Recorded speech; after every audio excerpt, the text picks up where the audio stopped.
রাতে কেউ ঘোমটা সরিয়ে এইভাবে স্বামীর অধিকার পালন করবে সেটা জানা ছিল না অনুর। সারা শরীরের উপর অত্যাচার করে যাচ্ছে। বাধা দেওয়ার মতো শক্তিও শরীরে নেই। আর কি করেই বা বাধা দিব? যত চেষ্টা করুক একজন পুরুষের কাছে একজন মেয়ের শক্তি কিছুই না। তার মধ্যে অনু ৩ দিন যাবৎ না খেয়ে আছে।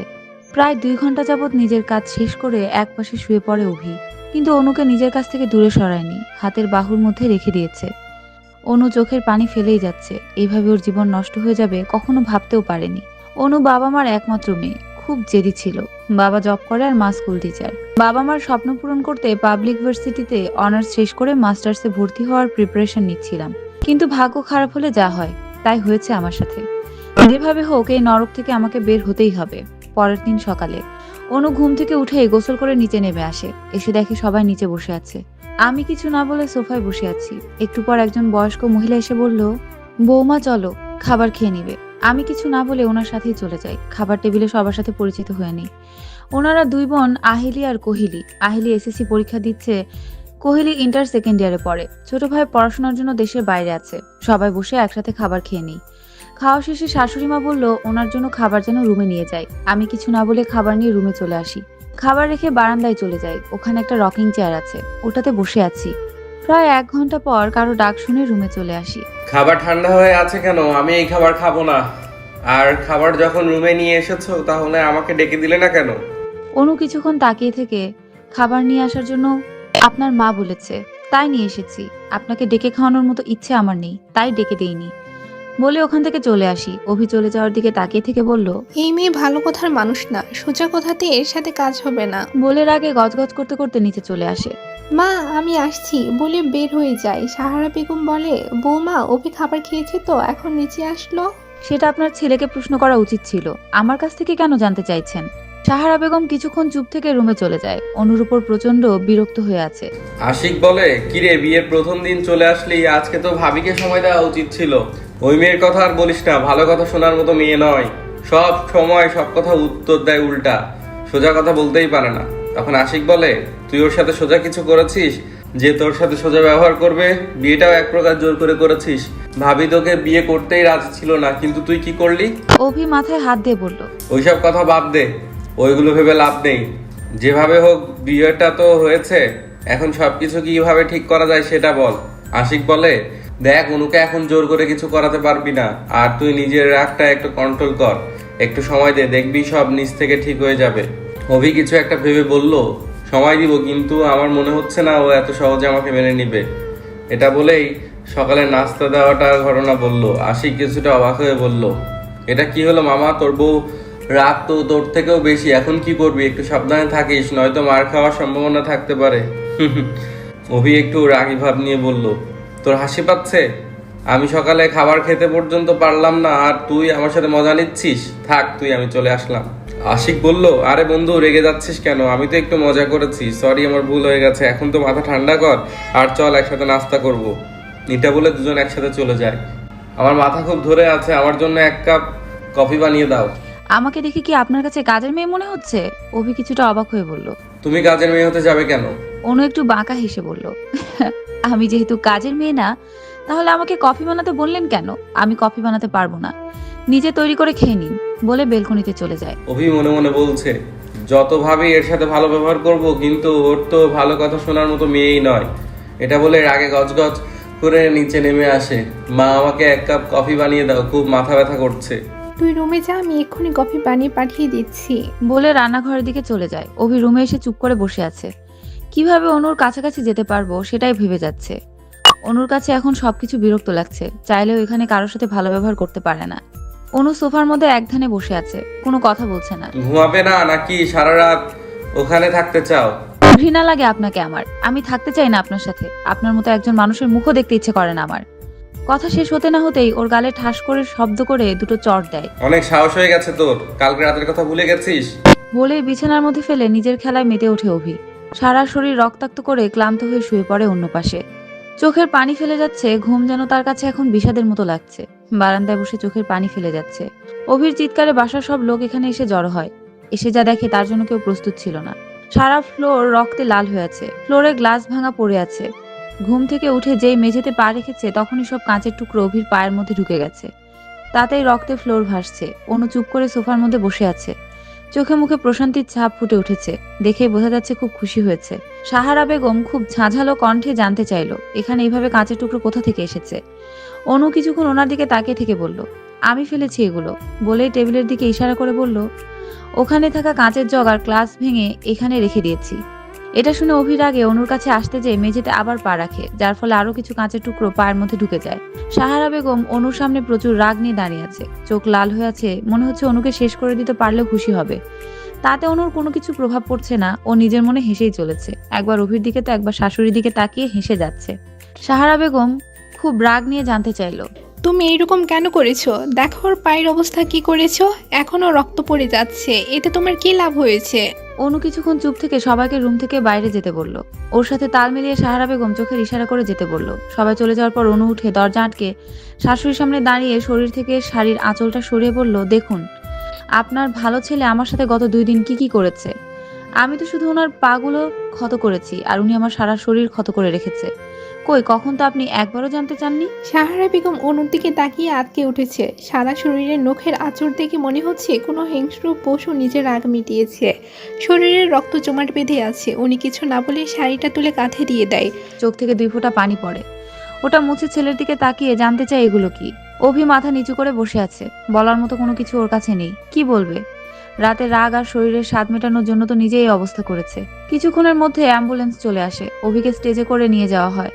অনু আগের মতো করে সোফার মধ্যে বসে আছে। সাহারা বেগম অনেকবার বলেছে অনুকে ওনাদের সাথে হসপিটালে যেয়ে ডাক্তার দেখানোর কথা, কিন্তু অনু কোনো কথা বলেনি, চুপ করে এখানে বসেছিল। অন্যদিকে অভিকে হসপিটালে ভর্তি আনার পর অপারেশনের জন্য নিয়ে যাওয়া হয়েছে। প্রায় 2 ঘন্টা চেষ্টা করার পর পা থেকে সবগুলো কাঁচের টুকরো বাইর করা হয়েছে।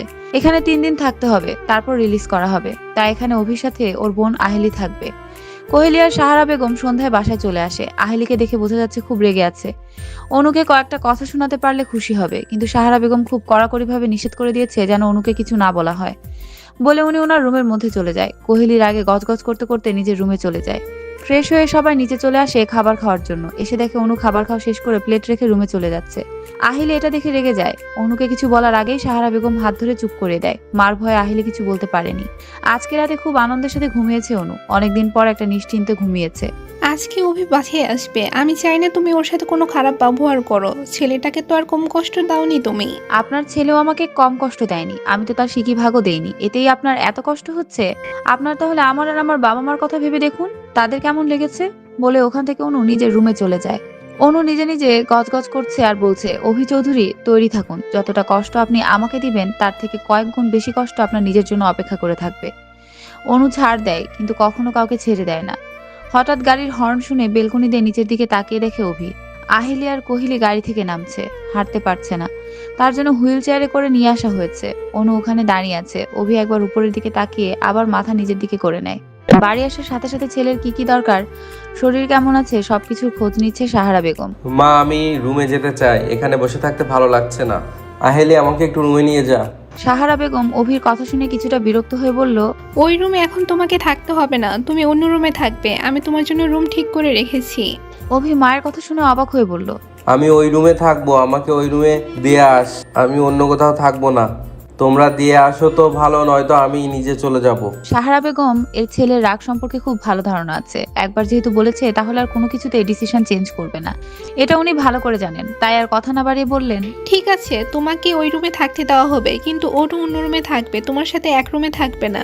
এটা শুনে অভি অনেকটা রাগ নিয়ে বলল, ও আমার বিবাহিত স্ত্রী, ও আমার সাথে থাকবে, এটা নিয়ে কোনো ধরনের কথা আমি শুনতে চাই না। সাহারা বেগম কিছু একটা ভেবে বলল, যাও ভাইয়াকে ওর রুমে দিয়ে আসো, আর সাবধানে নিয়ে যাবে যেন কোথাও ব্যথা না পাই। আর অনুকে একবার আমার কাছে আসতে বলবে। 2 মেয়ে মাথা নেড়ে মায়ের কথা সম্মতি জানিয়ে অভিকে নিয়ে চলে যায়। অভিকে বিছানায় বসিয়ে অনুকে উদ্দেশ্য করে বলল, আপনাকে মা ডাকছে। অনু কিছু না বলে একবার ওদের দিকে তাকিয়ে নিচে চলে আসে। এখানে এসে বসো, তোমার সাথে আমার কিছু কথা আছে। জি বলুন, কি বলতে চান? অভি বলেছে ও তোমাকে ভালোবেসে বিয়ে করেছে, আর তোমার পরিবার মেনে নেয়নি, তাই তুমি বাসা থেকে চলে এসেছো, যার জন্য হঠাৎ করে তোমাকে এইভাবে নিয়ে এসেছে। এখন আমার প্রশ্ন, তোমরা ভালোবেসে বিয়ে করলে তোমাদের মধ্যে এত ঝামেলা কেন? অনু ওনার কথা শুনে কি বলবে নিজেই ভেবে পাচ্ছে না। কিছুক্ষণ ওনার দিকে তাকিয়ে থেকে বলতে শুরু করে, আপনার মনে হয় আমি আপনার ছেলেকে ভালোবাসি? এটা যদি ভুল করেও ভেবে থাকেন, সেটা আপনার পৃথিবীতে সব থেকে বড় ভুল ছাড়া আর কিছুই হবে না। আর বাকি বিয়ে সেটা আপনার ছেলেকে জিজ্ঞাসা করে দেখবেন কিভাবে বিয়ে করেছে আমাকে, কোন পরিস্থিতিতে নিয়ে এসেছে। আপনার এই ছেলে যদি মরেও যায় তাহলে আমার কিচ্ছু যায় আসবে না, বলে ওখান থেকে চলে যায়। সাহারা বেগম অনুর চলে যাওয়ার দিকে তাকিয়ে থেকে আর নিজের মনে ভাবলো, অনেক বড় ভুল করেছে অভি, এই মেয়ে কোনো কিছুতেই বসোয়ার মেয়ে নয়। এখন অভি একটু একটু করে হাঁটতে পারে। অনু বারান্দায় দাঁড়িয়ে আছে। অভি অনুকে পেছন থেকে জড়িয়ে ধরেছে। হঠাৎ করে কেউ জড়িয়ে ধরাতে অনু কিছুটা চমকে যায়। নিজেকে দূরে সরিয়ে পেছনে ফিরে তাকিয়ে দেখে অভি দাঁড়িয়ে আছে। অনু অনেকটা রেগে জিজ্ঞেস করে, সমস্যা কি আপনার? কেন আমার সাথে এরকম করছেন? কি চাইছেন? কেন আমার জীবন নষ্ট করে দিচ্ছেন? অভি অনুর কথায় কিছুক্ষণ তাকিয়ে থেকে বলল, তুই কি ভেবেছিস এইসব করে আমার থেকে মুক্তি পাবি? কখনো সেটা হওয়ার নয়। আমি তোকে কোনোদিন মুক্তি দিব না। আমাকে সুস্থ হতে দে, তারপর তোকে বুঝিয়ে দিব আমি কি জিনিস। অনু অভির কথায় কিছুক্ষণ হেসে বলল, কি ভাবছিস আমি তোর মতো এত খারাপ একজন ছেলের সাথে থাকবো?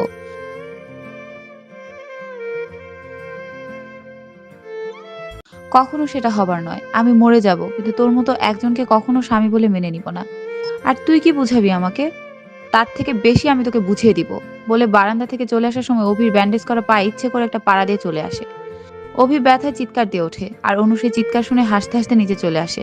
ডাইনিং টেবিলে বসে খাবার খেয়েই চলে, কারো দিকেই তাকাচ্ছে না। নিজের মন মতো খাবার খাওয়া শেষ করে ওখান থেকে হাত ধুয়ে ছাদের দিকে পা বাড়াতে গেলে আহিলি বলে ওঠে, এই যে নবাব নন্দিনী, খাবার খেয়ে চলে যাচ্ছেন, কোনো কাজ তো কখনো করেন না, খাবার কি বাবা বাড়ি থেকে নিয়ে এসেছেন?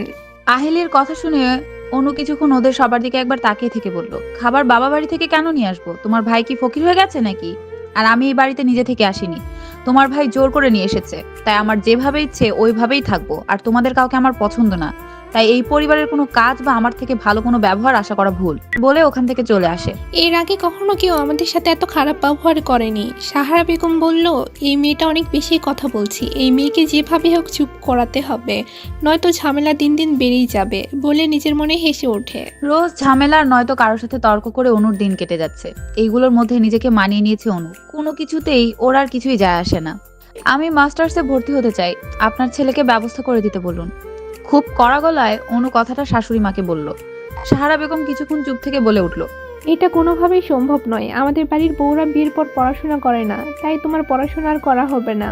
অনু ওনার কথায় অনেকটা রাগ নিয়ে বলল, আমি নিজেকে আপনার বাড়ির বউ বলে মানি না, আর আমি পড়াশোনা করতে চাই, আর করব, সেটা যেভাবে হোক, বলে টেবিলের উপর থাকা ফুলদানি আছাড় মেরে ভেঙে ওখান থেকে চলে আসে। অভি রুমে এসে কোনো কথা না বলে অনুর চুলগুলো পেছন থেকে মুঠোর মধ্যে নিয়ে বলতে শুরু করে, তোর এত সাহস হলো কি করে? তুই আমার মায়ের রুমে ঢুকে নিজের ইচ্ছা মতো জিনিস ভেঙে এসেছিস। অনু কোনোভাবে নিজেকে অভির থেকে ছাড়িয়ে বলতে শুরু করে, যা করেছি বেশ করেছি। কি ভাবছিস তোদের সব কথা আমি মেনে চলবো? এটা তোদের সব থেকে বড় ভুল ধারণা। এমনটা ভুল করেও ভাবা উচিত নয়। অভির অনুর কথা শুনে অনেক রেগে যায়, যার ফলে অনুকে থাপ্পড় দিয়ে ফ্লোরে ফেলে দেয়। অনু ফ্লোর থেকে উঠতে যাবে, তার আগে লাথি দিয়ে আবার ফ্লোরে ফেলে দিয়ে গলার মধ্যে এক পা দিয়ে দাঁড়িয়ে থাকে। এতে অনুর দম আটকে আসে, কথা বলতে পারছিল না। অনু অনেক চেষ্টা করে পা সরাতে পারছিল না। একসময় অনুর মুখ দিয়ে রক্ত বের হয়ে আসে। অনুর মুখ থেকে রক্ত দেখে অভি অনুকে ছেড়ে দেয়। ছেড়ে দেয়াতে অনুর কাশতে শুরু করে। অভি অনুকে ফ্লোর থেকে রক্ত মুছে দিতে দিতে বলল, কেন এত রাগ করস? কেন আমাকে একবার বোঝার চেষ্টা করস না কেন? এটা বলে অনুকে জড়িয়ে ধরতে গেলে অনু অভিকে ধাক্কা দিয়ে সরিয়ে গালের মধ্যে একটা থাপ্পড় দিয়ে উঠে চলে যায় বাথরুমে। বাথরুমে এসে ঝর্ণা ছেড়ে চোখের পানি ফেলে যাচ্ছে। প্রায় 1 ঘন্টা পর শাওয়ার নিয়ে বাহির হয়ে আসে। এসে দেখে অভি বিছানায় হেলান দিয়ে বসে আছে। অনু কিছু না বলে চুল মুছে সোফার মধ্যে বসে আছে। ফোনে কথা বলতে বলতে অভি নিচে নেমে আসছিল। তার মধ্যে পা স্লিপ করে সিঁড়ি থেকে নিচের দিকে পড়ে যেতে থাকে। অভির অবস্থা দেখে সাহারা বেগম দৌড়ে ছেলের কাছে চলে যায়। অনু চেয়ারের মধ্যে বসে থেকে হেসেই যাচ্ছে, কোনো কথা বলছে না। অভির মাথা ফেটে রক্ত পড়ছে, হাত পায়ের অবস্থা খারাপ হয়ে গেছে, নাক ফেটে গেছে। আহিলি হসপিটালে ফোন করে অ্যাম্বুলেন্স পাঠাতে বলে দেয়। কোহেলি পানি নিয়ে যেয়ে দেখে অনু মনের সুখে হেসেই যাচ্ছে। এটা দেখে রাগে চোখ মুখ শক্ত করে বলল, এবার তুমি কি করেছো বলো? ভাইয়া কেন এভাবে পড়ে গেল? অনু কিছুক্ষণ হেসে বলল, কালকে আমার গলার মধ্যে পা দিয়ে দাঁড়িয়েছিলেন, আজকে ওই পাটা আছে না গেছে, বলে উঠে সামনে এসে দাঁড়ায়। সাহারা বেগম, এটা তুমি কি করলে? এইভাবে কেউ প্রতিশোধ নেয়? অনু ওনার দিকে তাকিয়ে থেকে বলল, কালকে আপনার ছেলে আমার সাথে যা করেছে ওই হিসাবে এটা কিন্তু কিছুই না। কেমন লাগছে এখন মিস্টার অভি চৌধুরী? আহিলি খুব রাগী গলায় বলল। কি করেছো তুমি আমার ভাইয়ার সাথে? ভাইয়া কেন এইভাবে পড়ে গেছে? অনু কিছুক্ষণ সবার দিকে তাকিয়ে থেকে বলল, বেশি কিছু করিনি। উনি তো যে স্লিপার পরে আছে তার মধ্যে শ্যাম্পু দিয়ে দিয়েছি, এর বেশি তো কিছু করিনি। আর উনি নিজে বেখেয়ালে হেঁটেছে, যার জন্য পড়ে গেছে। আসলে পায়ে অনেক শক্তি তো, তাই নিজেকে অনেক কিছু ভাবতো, তাই কিছু শক্তি কমিয়ে দিয়েছি, বলে উপরে চলে যায়। অভি সারা শরীরে ব্যান্ডেজ করা, হাত ভেঙে গেছে, পায়ের হাড় ফেটে গেছে, হাতে পায়ে প্লাস্টার করা। 1 মাসের জন্য বেড রেস্ট দিয়েছে ডাক্তার। হসপিটালে থাকতে হবে না, বাসায় চলে যেতে পারে, কিন্তু খেয়াল রাখতে হবে। সাহারা বেগম ছেলেকে নিয়ে বাসায় চলে আসে। এসে অনুকে ডেকে বলে দেয় যেন 1 মাস অভির কাছে না আসে। অনু কিছুক্ষণ ভেবে বলল, যে 1 মাস আপনার ছেলের কাছে যেতে হবে না, সে 1 মাস মনে করবেন আমি বেঁচে গেছি। বলে ওখানে থেকে চলে আসার সময় আহিলি অনুর হাত পেছন থেকে মোচড় দিয়ে ধরে। তোর অনেক বড় সাহস হয়ে গেছে। আমার ভাইয়ের সাথে এখনো পর্যন্ত কেউ চোখ তুলে তাকায়নি, আর তুই বারবার আমার ভাইকে আঘাত করে চলেছিস। হঠাৎ করে কেউ হাত পেছন থেকে ধরাতে অনু চমকে যায়। কিছুক্ষণের মধ্যে অনু নিজেকে সামলে নিয়ে আহিলির হাত থেকে নিজের হাত ছাড়িয়ে ঠাস করে কয়েকটা থাপ্পড় দিয়ে বলল, এই ভুল আর কখনো করো না। যেখানে তোর ভাইকে আমি ছাড় দেই না, সেখানে তুই তো কিছুই না। নেক্সট এই ভুল করলে তোকেও তোর ভাইয়ের মতো দেখিয়ে দিব অনু কি। বলে ওখান থেকে রেগে চলে আসে। এসে রুমের সব জিনিসপত্র লন্ডভন্ড করে ফেলে, সবকিছু ভেঙে চুরমার করে ফেলে। 2 দিন পর এই বাড়িতে আসা পর্যন্ত এখনো এই বাড়ি কখনো ঘুরে দেখেনি অনু। তাই নিজে নিজের রুমগুলো ঘুরে দেখছে। প্রতিটা রুমগুলো গোছানো, কিন্তু এক একটা রুম এক এক রকম। রুমগুলো ঘুরে দেখে নিচে চলে আসে। এসে বাগানটা ঘুরে দেখে, এখানে বিভিন্ন ধরনের ফুলের গাছ লাগানো। হঠাৎ কেউ পেছন থেকে দৌড়ে আসে। বৌমনি, আপনার শরীর ভালো আছে তো? ওনার কথা শুনে অনু অবাক হয়ে বলল, আপনি এই কথা বলছেন কেন? আমার কিছু হয়েছে কিনা কেন জানতে চাইছেন? লোকটা মাথা নিচের দিকে করে বলল, মা, আমি এই বাড়ির দেখাশোনা করি। একদিন তোমাকে দেখেছি, আর কোনোদিন দেখিনি, তাই ভেবেছি তোমার কিছু হয়নি তো। জানো তো মা, তোমাকে দেখতে একদম আমার মেয়ের মতো। এখন আসি মা, কেউ আমাকে এখানে দেখে নিলে খুব খারাপ হয়ে যাবে। অনু কিছু বলতে যাবে, তার আগে উনি চলে গেছে। তাই নিজের মতো বাগানটা ঘুরে উপরে নিজের রুমে চলে আসে। এসে কাজের বুয়াকে দিয়ে রুম পরিষ্কার করিয়ে নেয়। সোফার মধ্যে বসে আছে। হঠাৎ করে পেছন থেকে কাজের লোক বলল, আপা, আপনার একখান কথা কই, কাউরে কইবেন না, কথা দেন। অনু ওনার কথা শুনে কিছুক্ষণ ভেবে বলল, বলেন কি বলতে চান? তার আগে দরজা লক করে আসুন, নয়তো আমার বলতে হবে না, ওরা নিজেই শুনে ফেলবে। কাজের মেয়ে অনুর কথা মতো দরজা আটকে এসে বলতে শুরু করে, জানেন আপা, এই বাড়িতে আগে যে 2 বউ ছিল, ওনারা অনেক কাঁদতো, কেউ তা করে দাম দিত না। কত মাইর খাইছে একজন তো কষ্টে, বলে চোখের পানি ছেড়ে দেয়। আমি এখন আসি আপা, অনেক কাজটাই খাইছি, বলে ওখান থেকে চলে যায়, আর কিছু বলে না। অনুর মাথার মধ্যে এখন অনেক চিন্তা ঘুরপাক খাচ্ছে। কি রহস্য আছে এখানে? সবাই অনেক ভয় ভয় কাজ করে, কেউ কারোর সাথে কোনো কথা বলে না। এইসব রহস্যের সমাধান আমাকে করতেই হবে, যেভাবেই হোক। এখানে সবাই এখন অনুর সাথে কথা বলছে। কাজের লোকগুলো এখন অনুর সাথে ভালোভাবে কথা বলে। দিন দিন সবাই অনুর সাথে ফ্রি হচ্ছে, আর অভি আর বাকিদের সাথে ঝামেলা চলে যাচ্ছে। 4 জনের সাথে অনু একা প্রতিদিন ঝামেলা করে যাচ্ছে। অনু কিছুতে কম যায় না, একাই সবার সাথে লড়ে যাচ্ছে। এখন আহিলি আর কুহেলি সব থেকে বেশি ঝামেলা করে। ওরা সবসময় অনুকে নানানভাবে বিরক্ত করছে। আহিলির চিৎকার, সবাই ওর রুমে চলে আসে। এসে দেখে আহিলি মুখ জ্বলে যাচ্ছে বলে এক নাগারে চিৎকার করে যাচ্ছে। অনু নিচে টেবিলে বসে আছে আর মনের সুখে হেসে যাচ্ছে। সবাই আহিলিকে নিয়ে নিচে চলে আসে। ওর সারা মুখ লাল হয়ে আছে, চোখ থেকে পানি পড়ে যাচ্ছে। কুহেলি বারবার জানতে চাইছে কি করে এরকম হলো। সাহারা বেগম ডাক্তারকে ফোন করে দিচ্ছে বলে অভি হুইল চেয়ারে বসে বোঝার চেষ্টা করে যাচ্ছে কি হয়েছে, কিন্তু আহিলি কিছুই বলতে পারছে না। অনু সবার কাণ্ড দেখে কিছুক্ষণ হেসে বলল, এত লাফালাফি করে লাভ নেই, ওর মুখের মধ্যে এসিড লেগেছে, যার ফলস্বরূপ এখন কিছুক্ষণ মুখ জ্বালা করবে, পরে হয়তো রেশ বেড়ে যেতে পারে, ভালো হবে কোনো স্কিন ডাক্তার দেখান। বলে ওখান থেকে চলে আসার সময় সাহারা বেগম জানতে চায়, তুমি ওর সাথে কি করেছো বলো? কেন আমার মেয়ের মুখ এইভাবে চলে যাচ্ছে আর লাল হয়ে আছে? অনু শাশুড়ির দিকে তাকিয়ে কিছুক্ষণ থেকে বলল, ওই দিন আপনার মেয়ে আমার মুখের মধ্যে গরম চা ঢেলে দিয়েছে, তার ফল হিসেবে ওর মুখের মধ্যে আমি এসিড দিয়ে দিয়েছি। যদিও সেটা সামান্য পরিমাণ ছিল, পরের বার এরকম কোনো ভুল করলে তার ফল আরো খারাপ হয়ে যাবে বলে দিলাম।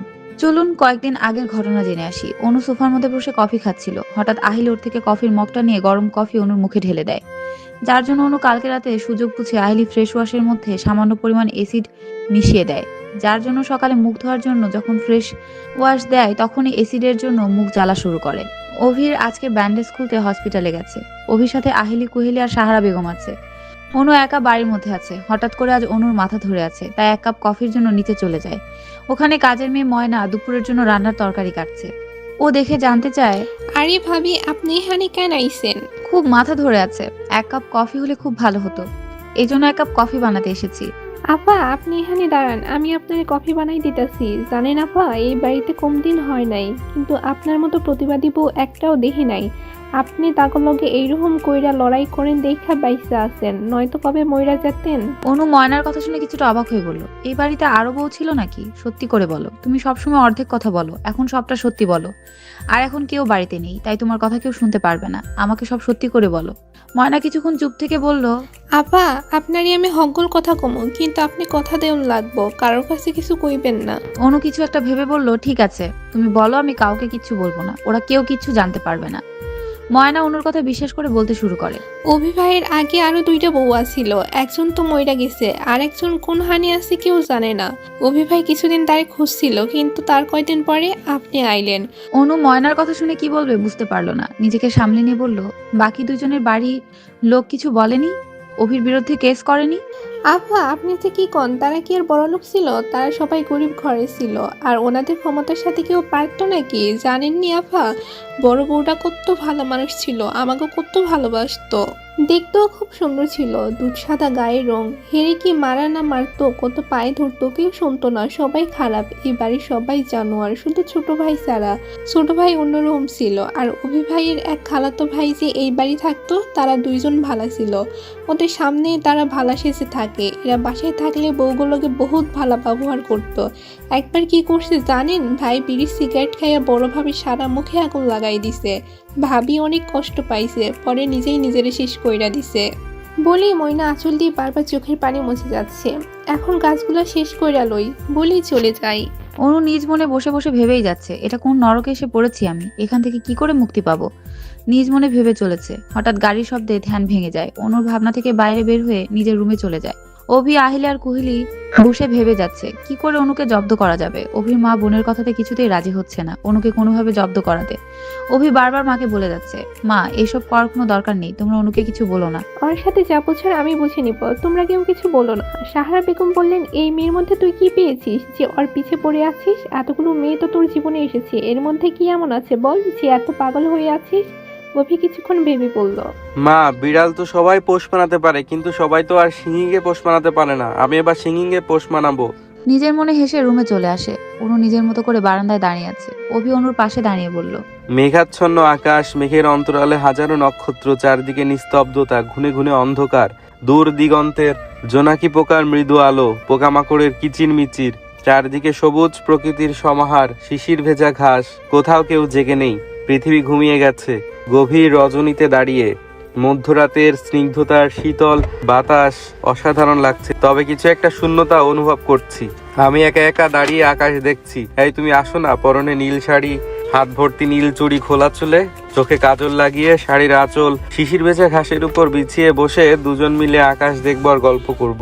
অনু অভির দিকে বিরক্তি নিয়ে তাকিয়ে আছে। অনুর কাছে আজকে অভিকে সব থেকে বেশি বিরক্ত মানুষ বলে মনে হচ্ছে। এতটা ভালো মানুষের পিছনে শয়তানের চেহারা লুকিয়ে আছে। অভি নিজ মনে বলে যাচ্ছে,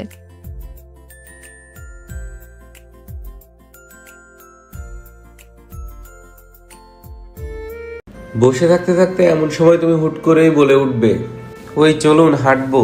গ্রামে নির্জন রাস্তায় হাঁটতে খুব ইচ্ছে করছে। তোমার এই কথা শুনে 2জন রাস্তা দিয়ে হাঁটা শুরু করব। তুমি আমার হাতের বাম পাশে দাঁড়িয়ে হাঁটবে, আর আমি তোমার ডান হাতের অনামিকা আঙ্গুল চেপে ধরে হাঁটবো। হাঁটতে হাঁটতে অনেক দূর যাব। রাস্তার 2 পাশে জোনাকি পোকা দেখে তুমি আমায় বলবে, ওই আমাকে একটা জোনাকি পোকা ধরে দিবে। তখন আমি তোমার ইচ্ছে পূরণ করার জন্য জোনাকি পোকার পেছনে ছুটবো এবং ধরে এনে হাতে দেব। তুমি তখন অনেক খুশি হবে। অনু অভির কথা শুনে বিরক্ত হয়ে বলল, আপনার এই আজাইরা প্রলাপ শোনার কোনো ইচ্ছে আমার নেই। বলে ওখান থেকে চলে আসার সময় অভি অনুর হাত দেয়ালের সাথে চেপে ধরলো, গলার মধ্যে মুখ গুজে দেয়। অনু নিজেকে ছাড়ানোর চেষ্টা করে যাচ্ছে, কিন্তু অভির শক্তির সাথে পেরে উঠছে না। অনুর ঠোঁটের সাথে অভির ঠোঁট মিশিয়ে অনুর ঠোঁটের দখল করে নেয় অভি। অনু অভির থেকে যত নিজেকে ছাড়ানোর চেষ্টা করছি, অভি ততটাই অনুকে চেপে ধরেছে। ঠোঁট ছেড়ে শাড়ির আঁচল টান দিয়ে খুলে অনুকে খাটের উপর ফেলেও শরীর নিয়ে খেলা শুরু করে। অনু নীরবে সব সহ্য করে যাচ্ছে। অভির প্রতি ঘৃণা দিন দিন বেড়েই যাচ্ছে। কোনোভাবে নিজেকে এখান থেকে মুক্ত করতে হবে, সেই ভাবনায় আছে। অভি অনুর দিকে কোনো খেয়াল নেই, অনু শরীর নিয়ে মেতে আছে। অনুর চোখের পানি অভিকে আরো আনন্দ দিচ্ছে। নিজের কাজ শেষ করে অভি বলল, কি ভেবেছিস আমার শরীরে আঘাত করে আমার থেকে বাঁচতে পারবি? এটা কোনোভাবে সম্ভব নয়। তোকে তো আমি বশে আনবই। অনু চোখের পানি মুছে বলল, তোর মতো একজন খুনিকে অনু কখনো ভালোবাসবে এটা ভাবাও তোর জন্য পৃথিবীর সব থেকে বড় ভুল। অনুর কথা শুনে অভি কিছুটা অবাক হয়ে বলল, কে খুনি? তোর মাথা ঠিক আছে তো? খুনি কাকে বলছিস? অনু তাচ্ছিলের হাসি হেসে বলল, এত তাড়াতাড়ি ভুলে গেছিস? তোর স্মৃতিশক্তি এত দুর্বল? কোনো ব্যাপার না, সময় হলে আমি তোকে সব মনে করিয়ে দিব। বলে ওখান থেকে উঠে চলে যায়। অভি নিজ মনে ভেবে চলেছে অনু কি বলতে চাইছে। অভির সম্পর্কে কি জানি অনু হঠাৎ এই কথাই বলছে কেন? সাহারা বেগমের ডাকে সবাই ডাইনিং রুমে চলে আসে। ওনাকে আজকে অনেক খুশি দেখাচ্ছে। অভি কৌতূহল নিয়ে জানতে চায় কি হয়েছে মা, তোমাকে আজকে এত খুশি দেখাচ্ছে কেন? সাহারা বেগম হাসি মুখেই বলল, কালকে অভয় আর আহান আসছে, মাত্র ফোন দিয়েছে, কালকে সন্ধ্যায় বাসায় আসবে। অভি খুশি হয়ে বলল, তাহলে তো অনেক কাজ করতে হবে আজকে, ওদের রুমগুলো সুন্দরভাবে গোছাতে হবে, সবকিছু নতুন করে সাজাতে হবে। সাহারা বেগম মুখে হাসি এনে বলল, ঠিক বলেছিস, অনেকদিন পর বাড়িতে আমার 2 ছেলে আসছে, ওদের তো আর যেই সেইভাবে থাকতে দেওয়া যাবে না, সবকিছুই নতুন করে করতে হবে। বলেই নিজের রুমে চলে যায়।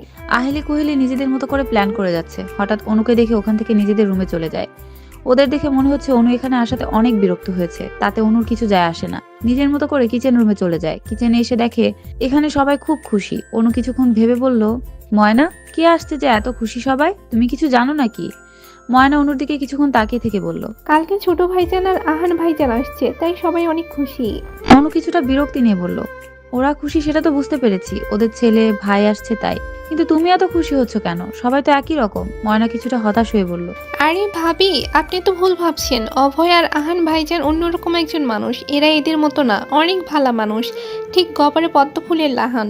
কালকে আইলেই বুঝবার পারবেন এরা কত ভালো মানুষ। অনু আর কোনো কথা না বলে বাগানের দিকে চলে যায়। ওখানে একটা দোলনা টাঙানো আছে। দোলনার শিকলগুলোর মধ্যে পাহাড়ি লতা খুব সুন্দরভাবে সাজানো। দেখে মনে হয় প্রকৃতি তার নিজের সৌন্দর্য দিয়ে দোলনাটা সাজিয়ে দিয়েছে। মাঝে বেগুনি রঙের ছোট ছোট ফুল, যা দোলনা থেকে আরো সজীব করে রেখেছে। এই বাড়িতে অনুর একটাই পছন্দের জায়গা, সেটা হলো এই দোলনা। এখানে অনেক সময় কাটায় নিজের মতো করে।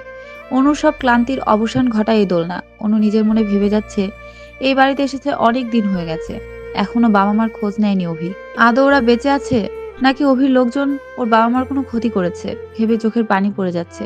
অনেক হয়েছে, আজকে অভির কাছ থেকে বাবা মার খোঁজ নিতে হবে, ওদের সাথে একবার কথা বলতে হবে ভেবে দোলনা ছেড়ে উঠে চোখের জল মুছে বাড়ির দিকে হাঁটতে শুরু করে দেয়। অভি অনেক আগেই বের হয়ে গেছে। ভাই আসছে, ওদের রুমে নিজের মতো করে সাজিয়ে দিবে। তার জন্য যা যা দরকার সব নিজে মার্কেট থেকে পছন্দ করে কেনার জন্য চলে যায়। সবাই নিজের মতো করে খুব বিজি। অনু একা বারান্দায় বসে আছে। রাতের খাবারের জন্য ময়না অনুকে ডেকে নিচে চলে আসতে বলে। অনু কোনো কিছু না বলে খাবার খাওয়ার জন্য ডাইনিং রুমে চলে আসে। অনুকে দেখে সাহারা বেগম বলল, কালকে আমার 2 ছেলে বাড়ি আসবে, তাই তুমি এতদিন যা করেছো সেটা এখন আর করা যাবে না। ওদের সামনে তোমার এই অসভ্য ব্যবহার করবে না, ভালোভাবে থাকার চেষ্টা করবে। ওরা যতদিন বাসায় থাকবে ততদিন তাদের সাথে ভালো ব্যবহার করবে। রাতে অনু বারান্দায় বসে নিজের মনে ভেবে যাচ্ছে। হঠাৎ অভি অনুর পেছনে দাঁড়িয়ে অনুর শাড়ির নিচ থেকে পেটের মধ্যে হাত দিয়ে স্লাইড করে যাচ্ছে। অনুর আগে গজগজ করে বলল, আমি বাবা মার সাথে কথা বলতে চাই, আমাকে ওদের সাথে কথা বলিয়ে দিন, আমি এখনই ওদের সাথে কথা বলতে চাই। অভি অনুর নাভির শরীরে স্লাইড করতে করতে বলল, এখন তোমার বাবা মার সাথে কথা বলিয়ে দেওয়া সম্ভব না। কথা বলতে হলে কালকে সকালে বলতে পারবে, কিন্তু তার আগে আজকে আমার সব কথা তোমাকে শুনতে হবে। বলে ওর ঘাড়ে মুখ গুজে দেয়। অনু আজকে কোনো কথা বলছে না, চুপ করে সব সহ্য করে যাচ্ছে আর চোখের পানি ফেলছে। অনু এটা ভালো করে বুঝতে পারছে, আজকে ও কোনো প্রতিবাদ করলে কালকে বাবা মার সাথে কথা বলতে দিবে না। অভি প্রতিদিনের মতো অনুর শরীর নিয়ে মেতে আছে। অনুর চোখের পানি ওকে আরো বেশি আনন্দ দিয়ে যাচ্ছে। অনু চুপ করে চোখের পানি ফেলতে ফেলতে রাত পার করে দেয়। চোখগুলো ফুলে আর লাল হয়ে আছে, দেখে যে কেউ ভয় পাবে। সকাল হতে অনু ওয়াশরুমে চলে যায়। 1 ঘন্টা শাওয়ার নিয়ে বের হয়ে আসে। এসে নিচে বাগানে চলে যায়। ওখানে চুপচাপ বসে আছে। সাহারা বেগম সকাল থেকে রান্নার আয়োজন করে যাচ্ছে, সবকিছু নিজেই করে যাচ্ছে, কার উপর ভরসা করছে না। আহেলি কুহেলি সবাই রুম সাজাতে ব্যস্ত। অনু নিজের মতো করে আছে। বাবা মার সাথে কথা বলার জন্য অভিকে সকাল থেকে বলার চেষ্টা করছে, কিন্তু কিছুতেই বলতে পারছে না। অভির কোনো খোঁজ পাচ্ছে না। যতবার দেখেছে কোনো না কোনো বাহানা দিয়ে চলে যাচ্ছে। দুপুরে খাবার টেবিলে সবাই বসে আছে। অনু নিজের মতো করে খাবার খেয়ে যাচ্ছে, কোনো কথা বলছে না। সাহারা বেগম অনুকে উদ্দেশ্য করে বলল, অভয় আর আহান যতদিন বাসায় থাকবে ভদ্রভাবেই থাকবে, তোমার ওইসব বাজে ব্যবহার ওদের সামনে করবে না। ছেলে 2টা এত বছর পর দেশে ফিরে আসছে, তাই আমি চাই না ওদের উপর এইসবের কোনো প্রভাব পড়ুক। অনু খাওয়া শেষ করে চলে যাওয়ার আগে বলল, আমার সাথে যে যেমন ব্যবহার করবে আমি তার সাথে ওইরকম ব্যবহারই করব। ভালো করলে ভালো, আর খারাপের নমুনা তো আপনারা এতদিনে দেখেই নিয়েছেন। বলে ওখান থেকে চলে যায়। আহেলির আগে গজগজ করতে করতে বলে, এই মেয়ে সোজা কথার মেয়ে, সোজা কথার মানুষ না, ঘাটতেরা একটা। কি দেখে ভাইয়া যে একে বিয়ে করে এনেছে আল্লাহ ভালো জানে। বলে সবাই নিজের মতো খাওয়া শেষ করে যে যার রুমে চলে যায়। বাসার গেট দিয়ে সাদা একটা গাড়ি ঢুকছে। অনু বারান্দায় দাঁড়িয়ে দেখে যাচ্ছে। গাড়ি থেকে 3 জন বের হয়ে এসেছে, অভি, আহান আর অভয়। সন্ধ্যায় হালকা অন্ধকার, তাই কারো মুখ দেখা যাচ্ছে না। অনুর কোনো ইচ্ছে নেই ওদের সাথে কথা বলার, তাই ওখানে বসে আছে। হঠাৎ কলিং বেলের শব্দ শুনে সাহারা বেগম দরজায় অভয় আর আহানকে দেখে খুশিতে চোখের পানি ফেলছে। আহান আর অভয় মুখ কালো করে বলল, কি হলো মা, আমরা এসেছি তাই তুমি খুশি না হয়ে কান্না করছো? ঠিক আছে, আমরা তাহলে এখন চলে যাচ্ছি। বলে দুইজনই ব্যাগ নিয়ে দরজা থেকে ঘুরে যায়। ঠিক তখনই সাহারা বেগম দুইজনের কান ধরে বলল, অনেক বড় হয়ে গেছিস তাই তো, কিন্তু আমার কাছে তোরা দুইটা এখনো অনেক ছোট। আয় ভেতরে আয়। আর জানিস তো, সব কান্না সবসময় কষ্টের হয় না, কিছু কিছু কান্না আনন্দের হয়। আহান একটু মুখ গম্ভীর করে বলে, অভয়, বুঝলি, চোখের পানির দুইটা রং হওয়া দরকার ছিল। তাহলে আম্মা আমাদের দেখে খুশিতে নাকি কষ্টেতে কান্না করছে বোঝা যেত। বলে সবাই একসাথে হাসতে শুরু করে। সাহারা বেগম একটু রাগি রাগি মুখ করে বলল, আমাকে নিয়ে অনেক হাসাহাসি হয়েছে, এখন যে যার রুমে গিয়ে ফ্রেশ হয়ে নিচে চলে আয়, নয়তো খবর আছে। আমি তোদের জন্য নাস্তা তৈরি করেছি। অভয় আর আহান কোনো কথা না বলে নিজের রুমে চলে যায়। ফ্রেশ হয়ে কিছুক্ষণ রেস্ট নিয়ে ময়নার ডাকায় সবাই নিচে চলে আসে। আহিলি আর কুহিলি ভাইদের সাথে আড্ডায় মেতে আছে। সাহারা বেগম সবাইকে নাস্তার পেয়ালা দিয়ে যায়। অনু নিচে এসে ময়নাকে উদ্দেশ্য করে বলল, আমার নাস্তার পেয়ালাটা দাও, আমি নাস্তা করব, আর আমার রাতের খাবার রুমে পাঠিয়ে দিও। হঠাৎ কারো পরিচিত গলা শুনে চুপ হয়ে যায় আহান আর অভয়। সামনে থাকা মানুষটাকে দেখার জন্য দুজনই ঘুরে তাকায়। অনুকে এখানে দেখে আহান আর অভয়ের হাত থেকে পেয়ালাটা পড়ে যায়। কোনো কিছু ভেঙে যাওয়ার শব্দ শুনে ঘুরে তাকায় অনু। তাকে অনুর চোখ ছলছল করে ওঠে। এটা কি করে সম্ভব সেটাই ভেবে যাচ্ছে। অন্যদিকে আহান আর অভয়ের মনে একই প্রশ্ন, অনু এখানে কি করে এলো? ওর তো এখানে থাকার কথা না। সাহারা বেগম দৌড়ে এসে জানতে চায় এখানে কি হয়েছে। ওনার কথা শুনে সবাই ভাবনা থেকে বের হয়ে আসে। অনু নিজেকে সামলে নিয়ে চোখের পানিগুলো মুছে উপরে উঠে যায়। আহান আর অভয় অনুর চলে যাওয়ার দিকে তাকিয়ে আছে। কারো মুখে কোনো কথা নেই। এমন কিছু দেখবে দেশে এসে, এটা হয়তো ওরা ভাবতে পারেনি, যার ফলে কিছুক্ষণের জন্য চুপ হয়ে যায়। আহিলি আর কুহিলি ঝাঁকুনিতে নিজেদের স্বাভাবিক করে নেয়। অভয় আর আহান। সাহারা বেগম গম্ভীরভাবে জানতে চায়, কি হয়েছে তোদের? অনুকে দেখে এইভাবে চমকে গেলি কেন? অভয় নিজেকে কিছুটা স্বাভাবিক করে বলল, আচ্ছা মা, অনু এখানে কি করে এলো? ওর তো এখানে থাকার কথা। সাহারা বেগম অভয়ের এমন প্রশ্ন করবে এটা হয়তো আশা করেনি, তাই একটু বিরক্ত হয়ে বলল, অনু এখানে থাকবে না তো কোথায় থাকবে? অনু এই বাড়ির বউ, এই বাড়িতেই তো থাকবে। অভি অনুকে বিয়ে করে নিয়ে এসেছে, তাই এখানেই আছে। নে এবার নাস্তা করে নে। বলে ময়নাকে আরো কিছু খাবার দিতে বলল। অভয় কিছুক্ষণ চুপ করে থেকে নিজেকে সামলে নিয়ে বলল, মা, এখন আর কিছু খাবো না, অনেক জার্নি করে এসেছি, মাথাটা একটু ধরে আসছে, আমরা রুমে যাচ্ছি। বলে আহানকে এক প্রকার টেনে হিসড়ে রুমে নিয়ে দরজা বন্ধ করে দেয়। অনু রুমে এসে ফ্লোরে বসে চোখের পানি পড়ে যাচ্ছে। আজকে কোনোভাবে চোখের পানি আটকাতে পারছে না। নিজেকে বড্ড বেশি অসহায় মনে হচ্ছে অনুর। এটা কি করে সম্ভব হলো? ওরা এখানে কিভাবে আসতে পারে? আর সবাই ওদের অভয়ের আহান কেন বলছে? কোনোভাবে এই প্রশ্ন মেলাতে পারছে না। ভার্সিটিতে একজনের নাম ছিল অনি চৌধুরী আর অন্যজনের নাম ছিল আবির চৌধুরী, কিন্তু ওদের সবাই অভয়ের আহান কেন বলছে? এই হিসাব কোনোভাবে অনু মেলাতে পারছে না। মায়ের ডাকে অভয়ের আহান ইচ্ছে না থাকা সত্ত্বেও খাবার টেবিলে আসে। ময়না আর সাহারা বেগম সবাইকে খাবার দিচ্ছে। অভিসহ সবাই খাবার টেবিলে বসে আছে, শুধু অনু ছাড়া। অভয় কিছুক্ষণ সবার দিকে তাকিয়ে থেকে বলল, অনু খাবার খেতে এলো না কেন? অনু কোথায়? সাহারা বেগম ছেলের কথায় কিছুটা বিরক্ত হয়ে বলল, ওই মেয়ে আসলে আসুক, না আসলে না আসুক, তাতে তোর কি? তুই খেতে বস, আমি তোদের খাবার দিচ্ছি। অভয় মার কথা শুনে রেগে বলল, তোমাদের খেতে হলে তোমরা খাও, আমি অনুর কাছে যাচ্ছি। বলে সিঁড়ি বেয়ে উপরে উঠতে যেয়ে থেমে আহান এই দিকে তাকিয়ে প্রশ্ন করে, তুই যাবি না আমার সাথে? আহানার কোনো কথা না বলে একবার সাহারা বেগমের দিকে তাকাচ্ছে, আরেকবার অভির দিকে তাকাচ্ছে। কি করবে কিছুই বুঝতে পারছে না। সাহারা বেগম অভয়কে উদ্দেশ্য করে বলল, তোর যদি ওই মেয়ের উপর দরদ বেশি থাকে তাহলে তুই যা, আহান কোথাও যাবে না। আহান তুই খেতে বস, আমি তোকে খাবার দিচ্ছি। বলেই খাবার প্লেটে তুলে দেয়। আহান কোনো কথা না বলে চুপচাপ টেবিলে বসে পড়ে। অভয় খুব ভালো করে বুঝতে পারে আহান এখন এখান থেকে কোথাও যাবে না, তাই নিজে উপরে চলে যায়। কয়েকবার দরজা নক করে কোনো সাড়া না পেয়ে দরজা ধাক্কা দিতেই দরজা খুলে যায়। অভয় ভেতরে ঢুকে দেখে অনু সোফার কর্নারে মাথা দিয়ে শুয়ে আছে। অভয় কিছুটা এগিয়ে অনুর কাছে চলে যায়। অনুকে কয়েকবার ডাক দেয়, কিন্তু অনুর কোনো সাড়া না পেয়ে অনুর কাছে এগিয়ে যেয়ে অনুর কাঁধে হাত রাখে। কাঁধে হাত রাখার সাথে সাথে কাপড়ের আঁচলটা সরে যায়।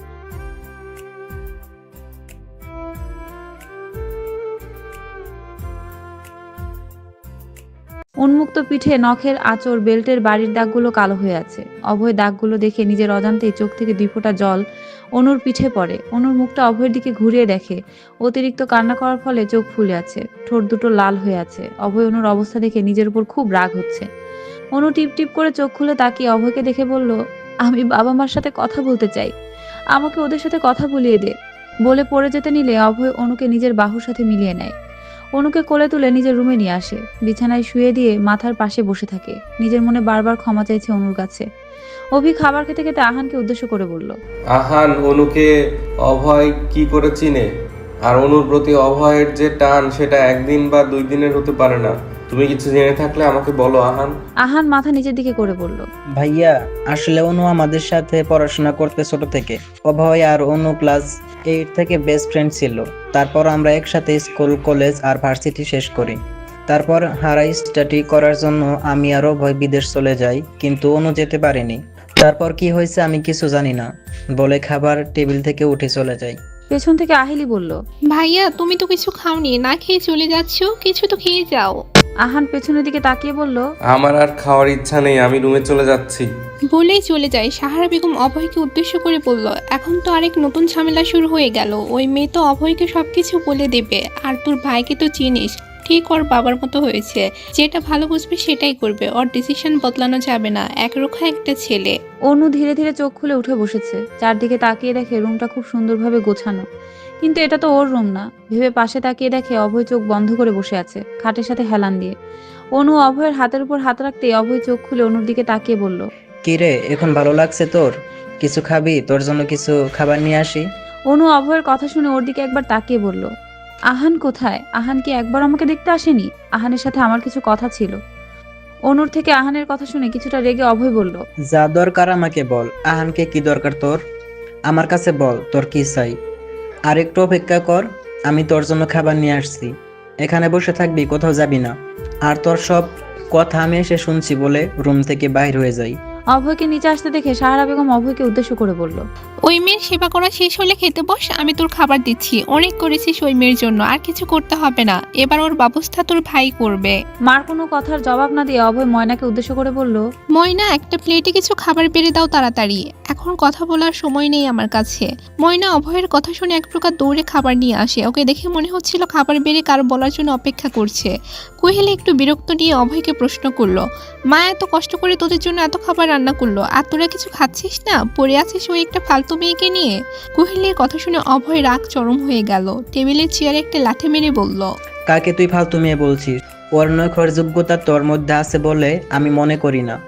আর একটা কথা ভালোভাবে শুনে রাখ, অনেক কিছু বলার আগে 100 বার ভেবে নিবি। অভয়ের রাগ দিকে সাহারা বেগম বলল, অনুকে নিয়ে ভাবার জন্য অভি আছে, অভি অনুর স্বামী। অভয় খাবার প্লেট নিয়ে উপরে যেতে যেতে বলল, সেটা নিয়ে পরে কথা বলবো, এখন অনুকে খাবার খাওয়ানো খুব দরকার। বলে উপরে নিজের রুমে চলে যায়। কাউকে আর কোনো কথা বলার সুযোগ দেয়নি। রুমে এসে দেখে অনু হাতগুলো ভাঁজ করে হাঁটুর মধ্যে মাথা দিয়ে বসে আছে। অভয় অনুর কাছে এসে বলল, খাবারটা খেয়ে নে, ওষুধ খেতে হবে যে। তার খাবারটা একেবারে শেষ করবি। অনু কোনো কথা বলছে না, ওইভাবেই বসে আছে। অভয় আর কোনো কথা না বাড়িয়ে অনুকে খাইয়ে দিচ্ছে। অনু চুপচাপ খাবার খেয়ে যাচ্ছে, কোনো কথা বলছে না। খাবার খাওয়ানো শেষ করে অনুকে ওষুধ দেয় খেয়ে নেয়ার জন্য। অনু একবার ওষুধ আর একবার অভয়ের দিকে তাকিয়ে থেকে বলল, এগুলো কিসের ওষুধ? আর তুই ওষুধ আনতে গেলি কেন? আমার তো কিছুই হয়নি। অভয় অনুর কথা শুনে চরম রাগ নিয়ে বলল, চুপচাপ ওষুধ খাওয়া শেষ কর, আর এটা ভুলে যাস না আমার কাছে ডাক্তারি লাইসেন্স আছে। অভয়ের কথা শুনে অনু কিছুটা লজ্জা পেয়ে ওষুধগুলো খেয়ে নেয়। ওর কাণ্ড দেখে অভয়ের ঠোঁটের কোণায় হাসি ফুটে ওঠে। অনু কিছুক্ষণ চুপ থেকে বলল, তুই কিছু খেয়েছিস? অভয় অনুর দিকে তাকিয়ে বলল, এখন শরীর কেমন লাগছে তোর? আর আমার খাওয়ার কথা ভাবতে হবে না তোর, আমি ঠিক আছি। অনু, আন্টি আঙ্কেল কোথায়? আর তোর ফোন কোথায় জানিস? দেশের বাইরে থেকেও তোর সাথে যোগাযোগ করার কত চেষ্টা করছি। আমাদের সার্কেলের সবার সাথে যোগাযোগ করার চেষ্টা করছি, কেউ তোর কোনো খোঁজ দিতে পারেনি। অনেকবার তোর বাসায় গেছে, কিন্তু ওখানে কেউ ছিল না। কিন্তু তোকে এইভাবে এখানে দেখবো আমি ভাবতেও পারি নাই। অনু অভয়ের কথায় চোখের জল মুছে বলল, অনেক কিছু হয়ে গেছে। বাবা মা কোথায় আমি জানি না। আমার ফোনটাও নিয়ে নিয়েছে, কারোর সাথে যোগাযোগ করতে দেয়নি, এই বাড়ি থেকেও বের হতে দেয়নি আমাকে। অনেকবার তোর মাকে বলেছি আমি ভর্তি হতে চাই, কিন্তু উনি না বলে দিয়েছে। আমি বাবা মার সাথে কথা বলতে চাই, তুই কিছু একটা ব্যবস্থা করে দে। অভয় কিছুক্ষণ চুপ থেকে বলল, তুই এখন ঘুমিয়ে যা, আমি সকালে ভাইয়ার কথা বলবো। আর আজকে তুই এখানে থাক, আমি আর আহান একসাথে থাকবো। অনু অভয়ের কথা শুনে কিছুক্ষণ চুপ থেকে বলল, কিন্তু তোর ভাই তো আমাকে এখানে থাকতে দিবে না। অভয় অনুর কথা শুনে অনুর কাছে এসে ওর মুখ দুটো হাতের মধ্যে নিয়ে বলল, চিন্তা করিস না, আমি তো আছি। আমি তোর কিছু হতে দিব না। এখন ঘুমিয়ে পড়, অনেক রাত হয়ে গেছে। মাঝরাতে কারো চিৎকার শুনে ঘুম ভেঙে যায়। অভয় চোখ খুলে ঘড়ির দিকে তাকিয়ে দেখে 2টা বাজে। এত রাতে কে চিৎকার করছে ভেবে খাট থেকে নেমে দরজার কাছে গিয়ে ফিরে এসে আহানকে ঘুম থেকে জাগিয়ে নিয়ে যায়। আহান ঘুম ঘুম চোখে বলল, কি হয়েছে তোর? এত রাতে ঘুম থেকে ডেকে তুললি কেন? অভয় আহানের কথা শুনে কিছুটা বিরক্ত হয়ে বলল, কে যেন চিৎকার করে কান্না করছে, শুনতে পাচ্ছিস না নাকি? চল দেখে আসে কে কান্না করছে। আহান অভয়ের সাথে হেঁটে যেতে যেতে বলল, সেটা তো সকালেও জানা যেত। এত রাতে ঘুম নষ্ট করার কি দরকার ছিল? অবাই কিছুটা রেগে বলল, তুই আমার সাথে আসবি নাকি এইখানে বকবক করবি? তার থেকে ভালো হয় তুই ঘুমিয়ে থাক, আমি একা দেখে আসি কে এইভাবে চিৎকার করছে। বলে রুম থেকে বের হয়ে যায়। আহান অভয়ের পিছে পিছে এসে বলল, আরে রেগে যাচ্ছিস কেন? চল আমিও তোর সাথে যাচ্ছি। বলে দুজনেই ডাইনিং রুমে চলে আসে। শব্দ কোথা থেকে আসছে বোঝার চেষ্টা করছে। হঠাৎ আহান বলল, শব্দটা তো ভাইয়া রুম থেকে আসছে। অভয় আহানের কথা শুনে কিছু একটা ভেবে নিজের রুমে চলে যায়। অভয় রুমে এসে দরজা ধাক্কা দিতেই দরজা নিচ থেকে খুলে যায়। ভেতরে ঢুকে আলো জ্বালিয়ে দেখে ওখানে কেউ নেই। অভয় দৌড়ে উপরে চলে যায়। আহান পেছন থেকে দৌড়ে অভয়কে প্রশ্ন করে চলেছে। তুই ভাইয়ার রুমের দিকে কেন যাচ্ছিস? ও ভাইয়া হানের কথা শুনে কিছুটা রেগে বলল, ভাইয়া অনুর সাথে কিছু একটা করছে, অনু এইভাবে চিৎকার করছে। তুই চল আমার সাথে। বাসায় আসা থেকে অনুর সাথে একবারও কথা বলিসনি তুই। ও ভয়ের কথা শুনে আহান বলল, উনি ওখান ভাইয়ার বিবাহিত স্ত্রী, ভাইয়া অনুর সাথে যা ইচ্ছা করতে পারে, ওদের মাঝে আমাদের যাওয়া ঠিক হবে না। অভি রুমে এসে অনুকে না দেখে অনেক রেগে যায়। রুম থেকে বের হয়ে অভয় রুমে যেও দেখে অনু ঘুমাচ্ছে। ওখান থেকে অনুকে ঘুমন্ত অবস্থায় অনুকে কোলে তুলে নিয়ে আসে, এনে ফ্লোরের মধ্যে ফেলে দেয়। হঠাৎ পড়ে যাওয়াতে অনুভাবে খাট থেকে পড়ে গেছে, কিন্তু চোখ খুলে তাকিয়ে অনুর ভুল ভেঙে যায়। অনু খুব ভালো করে বুঝতে পারছে অভি কতটা রেগে আছে। অভি অনুর চুল ধরে টেনে তুলে বলতে থাকে, অনেক সাহস হয়ে গেছে তোর, আমার ভাইয়ের দিকে নজর দিচ্ছিস তুই? বলে হকি স্টিক দিয়ে এলোপাথারি মেরে যাচ্ছে। অনু কিছুক্ষণ সহ্য করেছে। যখন সহ্য সীমার বাইরে চলে যায় তখন চিৎকার শুরু করে দেয় নিজেকে বাঁচানোর জন্য। অভয় আর আহান দরজার বাইরে দাঁড়িয়ে আছে। আহান তুই মাকে ডেকে নিয়ে আয়, নয়তো ভাইয়া অনুকে মেরে ফেলবে। আহান অভয়ের দিকে তাকিয়ে বলল। ওরা স্বামী স্ত্রী, ওদের বিষয়ে ওদের বুঝতে দে। শুধু শুধু এই ঝামেলা পড়ার কোনো দরকার নাই। আহানের কথা অভয় রেগে ওর দিকে একবার তাকিয়ে নিজে দরজায় ধাক্কা দেওয়া শুরু করে। ভাইয়া দরজা খোলো বলে চিৎকার করছে। কিন্তু সেই দিকে অভির কোনো হুঁশ নেই, অনুকে মারায় ব্যস্ত আছে। অভয়ের চিৎকার শুনে সাহারা বেগম সহ বাকি সবাই চলে আসে। এসে বুঝতে পারে ভেতরে কিছু একটা হচ্ছে, তাই সাহারা বেগম অভয়ের কাঁধে হাত রেখে বলল, তোর ভাই ভাবির বিষয়ে কিছু বলা তোর ঠিক হবে না, তুই এখান থেকে চলে আয়। মার কথা শুনে অভয় রেগে দরজায় সমস্ত শরীর শক্তি দিয়ে লাথি দেয়, যার ফলে দরজার লকটা খুলে যায়। দরজা পর্দা সরিয়ে ভেতরে ঢুকে যা দেখে তার জন্য কেউ প্রস্তুত ছিল না। অভয়ের চোখ রাগে লাল হয়ে আছে। আহান সহ বাকি সবাই মাথা নিচু করে রেখেছে। অনুর শাড়ি অনেকটা খুলে ফ্লোরে পড়ে আছে। অভির হাতের হকি স্টিক ভেঙে অর্ধেক হয়ে আছে। অভয় দৌড়ে অনুর পাশে বসে শাড়ি দিয়ে ওর শরীর ঢেকে নিজের সাথে জড়িয়ে নিয়ে ভাইকে উদ্দেশ্য করে বলল, তুমি কি মানুষ? কবে থেকে তুমি এতটা অমানুষ হয়ে গেছো? বলে আহানের দিকে ফিরে তাকিয়ে বলল, তুই তো অনুকে ভালোবাসিস, তাহলে আজকে তোর ভালোবাসা কোথায় হাওয়া হয়ে গেছে? অনেক তো বড় বড় কথা বলেছিস, দেশে এসে অনুকে বিয়ে করবি, তাহলে এখন কিছু না বলে কাপুরুষের মতো তাকিয়ে আছিস কেন? অভয়ের কথা শুনে সবাই আহানের দিকে ফিরে তাকায়। আহান কিছুক্ষণ চুপ থেকে বলল, হ্যাঁ, আমি অনুকে ভালোবাসতাম, সেটা ওর বিয়ের আগে, কিন্তু অনু এখন বিবাহিত, তাই ওই সব চিন্তা বাদ দে। আর ভাইয়াকে আর অনুকে নিজেদের বুঝতে দে। তুই এখন এখান থেকে চলে আয়। আহানের কথা শুনে অভয়ের চোখগুলো আরো লাল হয়ে যায়। দেখে মনে হচ্ছিল এখনই আগুন বের হয়ে আসবে। অভয় চোখ বন্ধ করে একটা দীর্ঘ শ্বাস ফেলে বলল, তুই তোর 3 বছরের সম্পর্ক ভুলে যেতে পারিস, কিন্তু আমি আমার 8 বছরের বন্ধুত্ব কিছুতেই ভুলে যাব না। বলে অনুকে নিজের সাথে আরো শক্ত করে জড়িয়ে ধরে। অভি অভয়কে কিছু বলতে চাইলে তার আগে অভয় অভিকে উদ্দেশ্য করে বলল, মিস্টার রবি চৌধুরী, আমি আপনার সাথে এখন কোনো কথা বলতে চাই না। আপনার সাথে আমি সকালে কথা বলবো। বলে অনুকে কোলে তুলে বের হয়ে নিজের রুমে চলে যায়। অনু কোনো কথা বলতে পারছে না, কিন্তু ওখানে থাকা সবগুলো কথা শুনতে পেয়েছে। আহানকে অনু নিজের সবটা দিয়ে ভালোবাসতো, আর সেই আহান কিনা অনুকে অস্বীকার করেছে। এটা অনু কোনোভাবে মেনে নিতে পারেনি। নিচ থেকে চোখ দিয়ে পানি পড়ে যাচ্ছে, কিন্তু কিছু বলার শক্তি পাচ্ছে না। অভয় অনুর মাথার নিচে হাত রেখে যখন বিছানায় শুয়ে দেয়, অভয় হাতে কিছুটা ভেজা ভেজা লাগে। হাত সামনে এনে দেখে হাতে রক্ত ভিজে আছে। অভয় মাথা উপরের দিকে তুলে দেখে মাথার একপাশ থেকে রক্ত পড়ছে। অভয় ময়নাকে ডাকে। অভয়ের ডাক শুনে ময়না দৌড়ে আসে। অভয় ময়নার দিকে তাকিয়ে বলল, তুমি অনুর শাড়িটা ঠিক করে দাও, আমি গাড়ি বাহির করছি।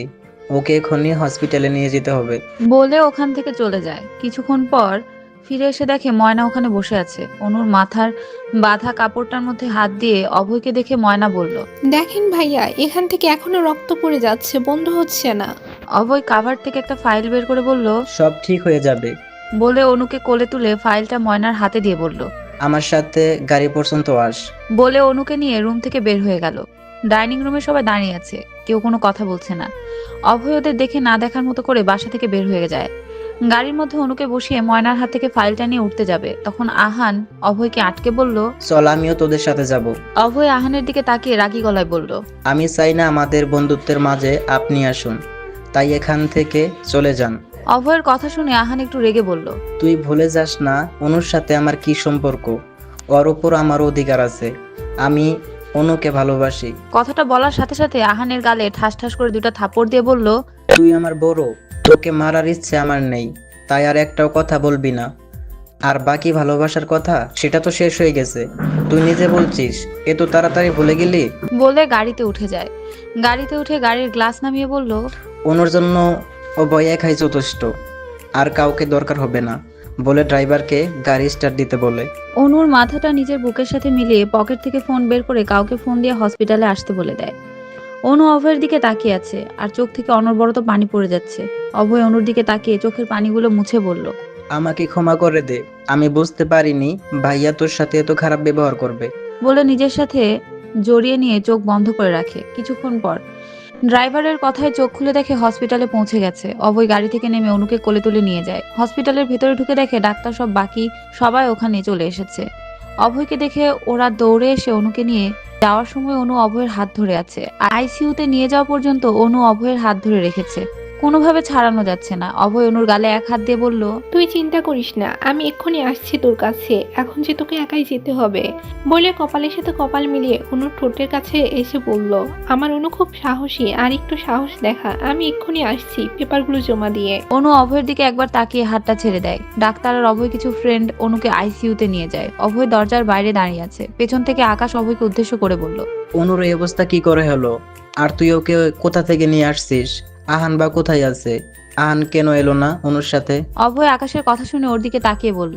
1 বছরে অনেক কিছু হয়ে গেছে, যেগুলো আমি নিজেও জানি না। তোকে কি বলবো বল? তোর সাথে আমি একটু পরে কথা বলবো। এখন বল, কাগজগুলো আজকে জমা দিতে পারবি কিনা? আকাশ আমার সাথে চল, দেখি ডিরেক্টর আছে কিনা। বলি দুজন ওখান থেকে চলে যাই। আহান ওখানে বসে চোখের পানি ফেলে যাচ্ছে। আমি কি করতাম? ভাইয়ার সামনে আমি কখনো কিছু বলতে পারিনি, আজকে ভাইয়ার সামনে কিভাবে প্রতিবাদ করব। ভেবে নিজেই চোখের পানি ফেলছে। আমি যে অনুকে অনেক ভালোবাসি, কিন্তু অনু কি আর আমার কথা এখন বিশ্বাস করবে, নাকি অভয়ের মতো অনু আমাকে ভুল বুঝবে? ভেবে উঠে হসপিটালের দিকে চলে যায়। অভি নিজের রুমের মধ্যে ভাঙচুর করে ক্লান্ত হয়ে ফ্লোরে বসে আছে। সাহারা বেগম এসে ছেলের কাঁধে হাত রেখে বলল। কি দরকার ছিল অনুকে এখন এইভাবে মারার? যা করার সেটা অভয় আহান চলে যাওয়ার পর করতি, তাহলে আর এত ঝামেলা হতো না। তুই জানিস তোর ভাই কেমন, অন্যায় সহ্য করতে পারে না। অভি মার দিকে তাকিয়ে বলল, অনু অভয় কোথায় আছে এখন? অভয় অনুকে নিয়ে হসপিটালে গেছে, মাথার মধ্যে কাপড় বাঁধা ছিল। আহানও ওদের সাথে বের হয়ে গেছে। অভি মার কথা শুনে বাসা থেকে বের হয়ে যায়। গাড়িতে ড্রাইভ করতে করতে একের পর এক অভয়কে ফোন দিয়ে চলেছে, কিন্তু ফোন রিসিভ হচ্ছে না। বারবার রিং হয়ে কল কেটে যাচ্ছে। রাগে আহানকে ফোন দেয়। আহান ফোন রিসিভ করে জানায় অভয় আহানকে সাথে নিয়ে যায়নি, একা চলে গেছে। আহানও ফোন করেছে, কিন্তু অভয় রিসিভ করছে না। আহানের কথা শুনে অভি ফোনে গাড়ির মধ্যে ঢিল মেরে ফেলে দেয়। আইসিইউতে লাল আলোটা বন্ধ হওয়ার সাথে সাথে অভয় দরজার সামনে চলে আসে। কিছুক্ষণ পর ডাক্তার বের হয়ে আসে। ডাক্তারকে দেখে অভয় এগিয়ে এসে জানতে চায় অনু কেমন আছে। ডাক্তার অভয়ের দিকে বলল। উনি মানসিকভাবে সম্পূর্ণ ভেঙে পড়ছে। আমরা তো আমাদের মতো চলে চেষ্টা করছি, কিন্তু ওনাকে তো চেষ্টা করতে হবে। কিন্তু উনি তো কোনো চেষ্টাই করছে না, এটাই সব থেকে ভয়ের বিষয়। আর সব থেকে ভয়ের বিষয় হলো ওনার শরীর রেসপন্স করা বন্ধ করে দিছে ধীরে ধীরে, যার ফলে উনি কোমায় চলে যেতে পারে। ওনাকে আইসিইউতে রাখা হবে, জ্ঞান ফিরলে দেখা করতে পারবেন। বলে ডাক্তার চলে যায়। অভয় চুপ করে দাঁড়িয়ে আছে, কোনো কথা বলতে পারছে না। আকাশ অভয়ের কাছে এসে বলল। চিন্তা করিস না, সব ঠিক হয়ে যাবে। আর অনুর বাবা মাকে খবর দেওয়া হয়েছে, ওরা আসলে হয়তো উনি কিছুটা ভরসা পাবে। আকাশের কথা শুনে অভয় কিছু একটা ভেবে ফোনটা বের করে অভিকে মেসেজ করলো। মেসেজ করে হসপিটাল থেকে বের হয়ে যায়। ফোনে মেসেজের শব্দ শুনে ফোনের দিকে তাকিয়ে দেখে অভয়ের নাম লেখা। মেসেজটা ওপেন করে গাড়ি বাড়ির দিকে ঘুরিয়ে নেয় অভি। আহানকেও ফোন দিয়ে বাসায় চলে আসতে বলেছে। অভয় বাসায় এসে সোফায় বসে আছে, কারোর সাথে কোনো কথা বলছে না। সাহারা বেগম এগিয়ে এসে বলল। অনুকে নিয়ে তুই কোথায় গেছিস? তোদের সাথে অভিও বের হয়ে গেছে, এখনো বাসায় আসেনি। তোর ওই মেয়ের জন্য এত মাথা ব্যথা করার কি আছে আমি তো বুঝি না। আর এইটুকু মারের জন্য কেউ মরে যায় নাকি? কথাটা বলার সাথে সাথে টি টেবিলে একটা লাথি দেয় অভয়, যার ফলে টেবিলের গ্লাস ফ্লোরে পড়ে চুরচুরে হয়ে যায়। সোফা থেকে উঠে চিৎকার করে বলতে শুরু করে। ওইটুকু মার মনে হচ্ছে তোমার কাছে? মেয়েটার কি অবস্থা একবার জানতে চেয়েছো? তুমি তোমার ছেলে নিয়ে পড়ে আছো। আরে ও কারোর মেয়ে, তোমারও তো আরো সন্তান আছে। আর অনুর বাবা মার একটাই মেয়ে। বলে সামনের দিকে তাকিয়ে দেখে অভি আর আহান একসাথে এসেছে। আহান অভয়ের কাছে এসে বলল, অনু কোথায় আর এখন কেমন আছে? তুই অনুকে কোথায় নিয়ে গেছিস? অভয় আহানের দিকে তাকিয়ে বলল, আমি এখন তোর সাথে কথা বলতে চাই না। বলেই অভির দিকে এগিয়ে যায়। ভাইয়া অনুর অবস্থা ভালো না। অনুর বাবা মা কোথায় ভাইয়া? সত্যিটা বলো। ওদের তুমি কোথায় লুকিয়ে রেখেছো? এখন ওদের অনুর সামনে আনলে অনুকে হয়তো বাঁচানো যাবে। আমি তোমার কাছে হাত জোর করে বলছি। অনুর বাবা মাকে বের করে দাও। অভি অভয়ের দিকে তাকিয়ে বলল। অনুর কি হয়েছে সেটা, আর এখন অনু কোথায় আছে? তোকে বা এমন দেখাচ্ছে কেন? অভয় কিছুক্ষণ চুপ থেকে বলতে শুরু করে, তোমার মায়ের মধ্যে একটা বাড়ি অনুর মাথার মধ্যে লেগেছে, যার ফলে মাথা থেকে প্রচুর ব্লাড লস হয়েছে। আর শরীরের আঘাতগুলো তো আছেই। সব মিলিয়ে অনু বেঁচে থাকার ইচ্ছে হারিয়ে ফেলেছে। ডাক্তার বলেছে যদি জ্ঞান ফিরে না আসে তাহলে অনু কোমায় চলে যাবে। ওর মধ্যে বেঁচে থাকার শক্তি বাড়াতে হবে, যার জন্য ওর বাবা মাকে দরকার খুব। তুমি ওর বাবা মাকে এনে দাও, আমি তোমার কাছে অনুরোধ করছি। আহারে চোখ দিয়ে পানি পড়ছে। চোখের পানি মুছে সামনে এগিয়ে এসে বলল, ভাইয়া প্লিজ আঙ্কেল আন্টিকে বের করে দাও, বাকিদের মতো করে অনুকে মারা যেতে দিও না। বলে অভির পায়ের কাছে বসে পড়ে। এতগুলো জীবন নষ্ট করে তুমি কি পাবে বলো? একজনকে তো বেঁচে থাকতে দাও। অভি সবার দিকে একবার তাকিয়ে বলল, অনু কোন হসপিটালে আছে সেটা বল, আমি ওর বাবাকে ওখানে নিয়ে যাচ্ছি। অভয় চোখের পানি মুছে বলল, অনু হলিক্রস হসপিটালে আছে, যেখানে আমার জয়েন হওয়ার কথা ওখানে নিয়ে গেছি।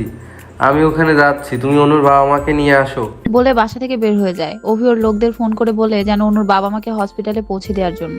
ফোন রেখে গাড়ি নিয়ে হসপিটালের দিকে রওনা হয়। সাথে আহানও চলে যায়।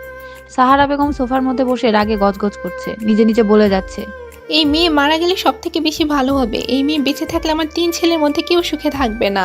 ওনার কথা শুনে ময়না বলল, খালাম্মা সুডমোহে এখন কথা কই, আপনারা যে ভাবিগুলোকে এমন ব্যবহার করেন, এমন আপনার মাইয়াগুলোকে হলে কি তা করবেন? তখন আল্লাহ কিন্তু সব দেখতাছে। আর আল্লাহ কিন্তু কইছে তুমি তোমার কর্মফল জীবিত অবস্থায় পাইবা। ময়নার কথা শুনে আহেলি রেগে ময়নাকে ধমক দিয়ে বলল, কাছের মেয়ের মতো থাক, এত বড় বড় কথা বলতে হবে না, যা এখান থেকে বের হয়ে যা। ময়না কোনো কিছু না বলে উঠে চলে যাওয়ার সময় বলছে, কারো ভালো হইব না। এই নিষ্পাপ মায়াগুলোকে এমন করছেন, আপনাকে বিচার আল্লাহ করব একদিন। বলতে বলতে রান্নাঘরে চলে যায়। প্রায় 6 ঘন্টা পর অনুর জ্ঞান ফিরে আসে। তখন শুধু চোখগুলো খুলেছে, আর কোনো রেসপন্স নাই দেখে নার্স ডাক্তারকে ডেকে নিয়ে আসে। ডাক্তার এসে অনুর কিছু চেক আপ করতে নিয়ে যায়। সবগুলো পরীক্ষা করে বের হয়ে আসে। ডাক্তারকে দেখে অভি, অভয়, আহান, অনুর বাবা মা সবাই ডাক্তারের কাছে চলে আসে অনুর অবস্থা জানার জন্য। ডাক্তার সবাইকে উদ্দেশ্য করে বলল, দেখুন, উনি নিজ থেকে বেঁচে থাকার কোনো চেষ্টা করেনি। আর মেডিসিন, ওনার শরীর খুব দুর্বল, তাই ঠিকমতো কাজ করছে না, যার জন্য উনি কোমায় চলে যায়। শুধু চোখ খুলছে, কিন্তু ওনার শরীর কোনো রেসপন্স করছে না।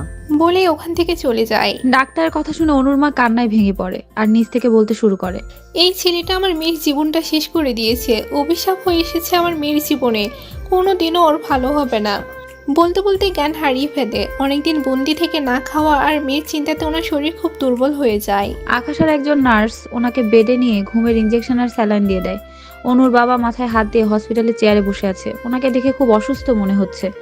সবাই অনেকবার বলেছে একটু রেস্ট নেওয়ার জন্য, কিন্তু উনি অনুর দরজার সামনে চেয়ার থেকে কোনোভাবে উঠতে রাজি হচ্ছে না। হয়তো মেয়েকে আবার হারিয়ে ফেলার ভয়ে এখানে বসে আছে। অভয় ধীর পায়ে যে ওনার পায়ের কাছে বসে বলল, আঙ্কেল কি হয়েছিল অনুর সাথে? আমাকে সবটা বলুন, আমি সবকিছু জানতে চাই। অনুর এই অবস্থা কিভাবে হলো? অনুর বাবা কিছুক্ষণ অভয়ের দিকে তাকিয়ে থেকে বলল, আজ থেকে 1 বছর আগের ঘটনা। আমার এক কলিগের মেয়ের জন্মদিন ছিল ওই দিন। আমি তোমার আন্টির আর অনুর সাথে যাই এই অনুষ্ঠানে। আমি আমার কলিগদের সাথে কথা বলতে চলে যাই। অনু আর ওর মা আমেনা বেগম চেহারে বসেছিল। আমেনা বেগম হঠাৎ বলল, দেখো আমার স্কুলের একজন ম্যাম এসেছে, তার সাথে একটু কথা বলে আসছি। তুমি এখানে বসে থাকো, কোথাও যেও না। মা তোমার কি মনে হয় আমি এখনো বাচ্চা যে এখানে ওখানে চলে যাব? তুমি যাও, আমি এখানে আছি। অনুর কথা শুনে আমেনা বেগম ঠোঁটের কোণায় হাসি লুকিয়ে বলল, বাবা মার কাছে ছেলে মেয়ে সবসময় বাচ্চা থাকে। বলে অন্য পাশে চলে যায়। অনু ওখানে একা বসে থাকে। হঠাৎ একজন লোক এসে অনুর পাশে এসে বলল, হাই, আমি অভি চৌধুরী, আপনার নামটা কি জানতে পারি?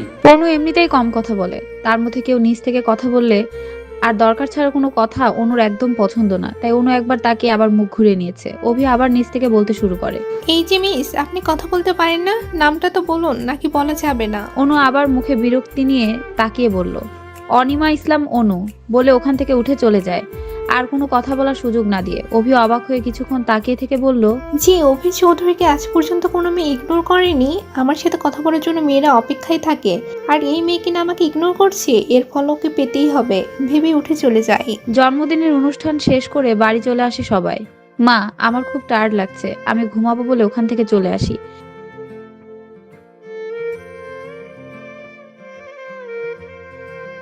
দিনগুলো ভালোই যাচ্ছিল, রেজাল্টের জন্য অপেক্ষা করে যাচ্ছি, অন্যদিকে জবের জন্য ট্রাই করে যাচ্ছি। একদিন বাবা খুব তাড়াতাড়ি বাসায় চলে আসে আর বাবাকে খুব চিন্তিত দেখাচ্ছিল। মা আর আমি বাবার কাছে এসে বসি। আমিনা বেগম পানির গ্লাস এগিয়ে দিয়ে বলল, কি হয়েছে তোমার? এইরকম কেন দেখাচ্ছে? এইরকম অস্থির হয়ে আছো কেন? কি হয়েছে কিছু তো বলো। রায়হান সরকার একবার বইয়ের দিকে তাকিয়ে মেয়ের দিকে তাকিয়ে বলল, মারে, তুই কাউকে পছন্দ করিস? বল আমাকে, আমি তোকে তার সাথেই বিয়ে দিয়ে দিব যত তাড়াতাড়ি সম্ভব। অনুর বাবার কথা শুনে কিছুটা অবাক হয়ে বলল, কি হয়েছে বাবা, তুমি হঠাৎ এই ধরনের কথা বলছো কেন? কি হয়েছে বাবা বলো। রায়হান সরকার মেয়ের দিকে অসহায় দৃষ্টি নিয়ে বলল, বল মা, তুই কাউকে পছন্দ করিস? বাবা তোর সাথে রাগারাগি করবো, সত্যি বলছি, তোকে কিছু বলবো না মা।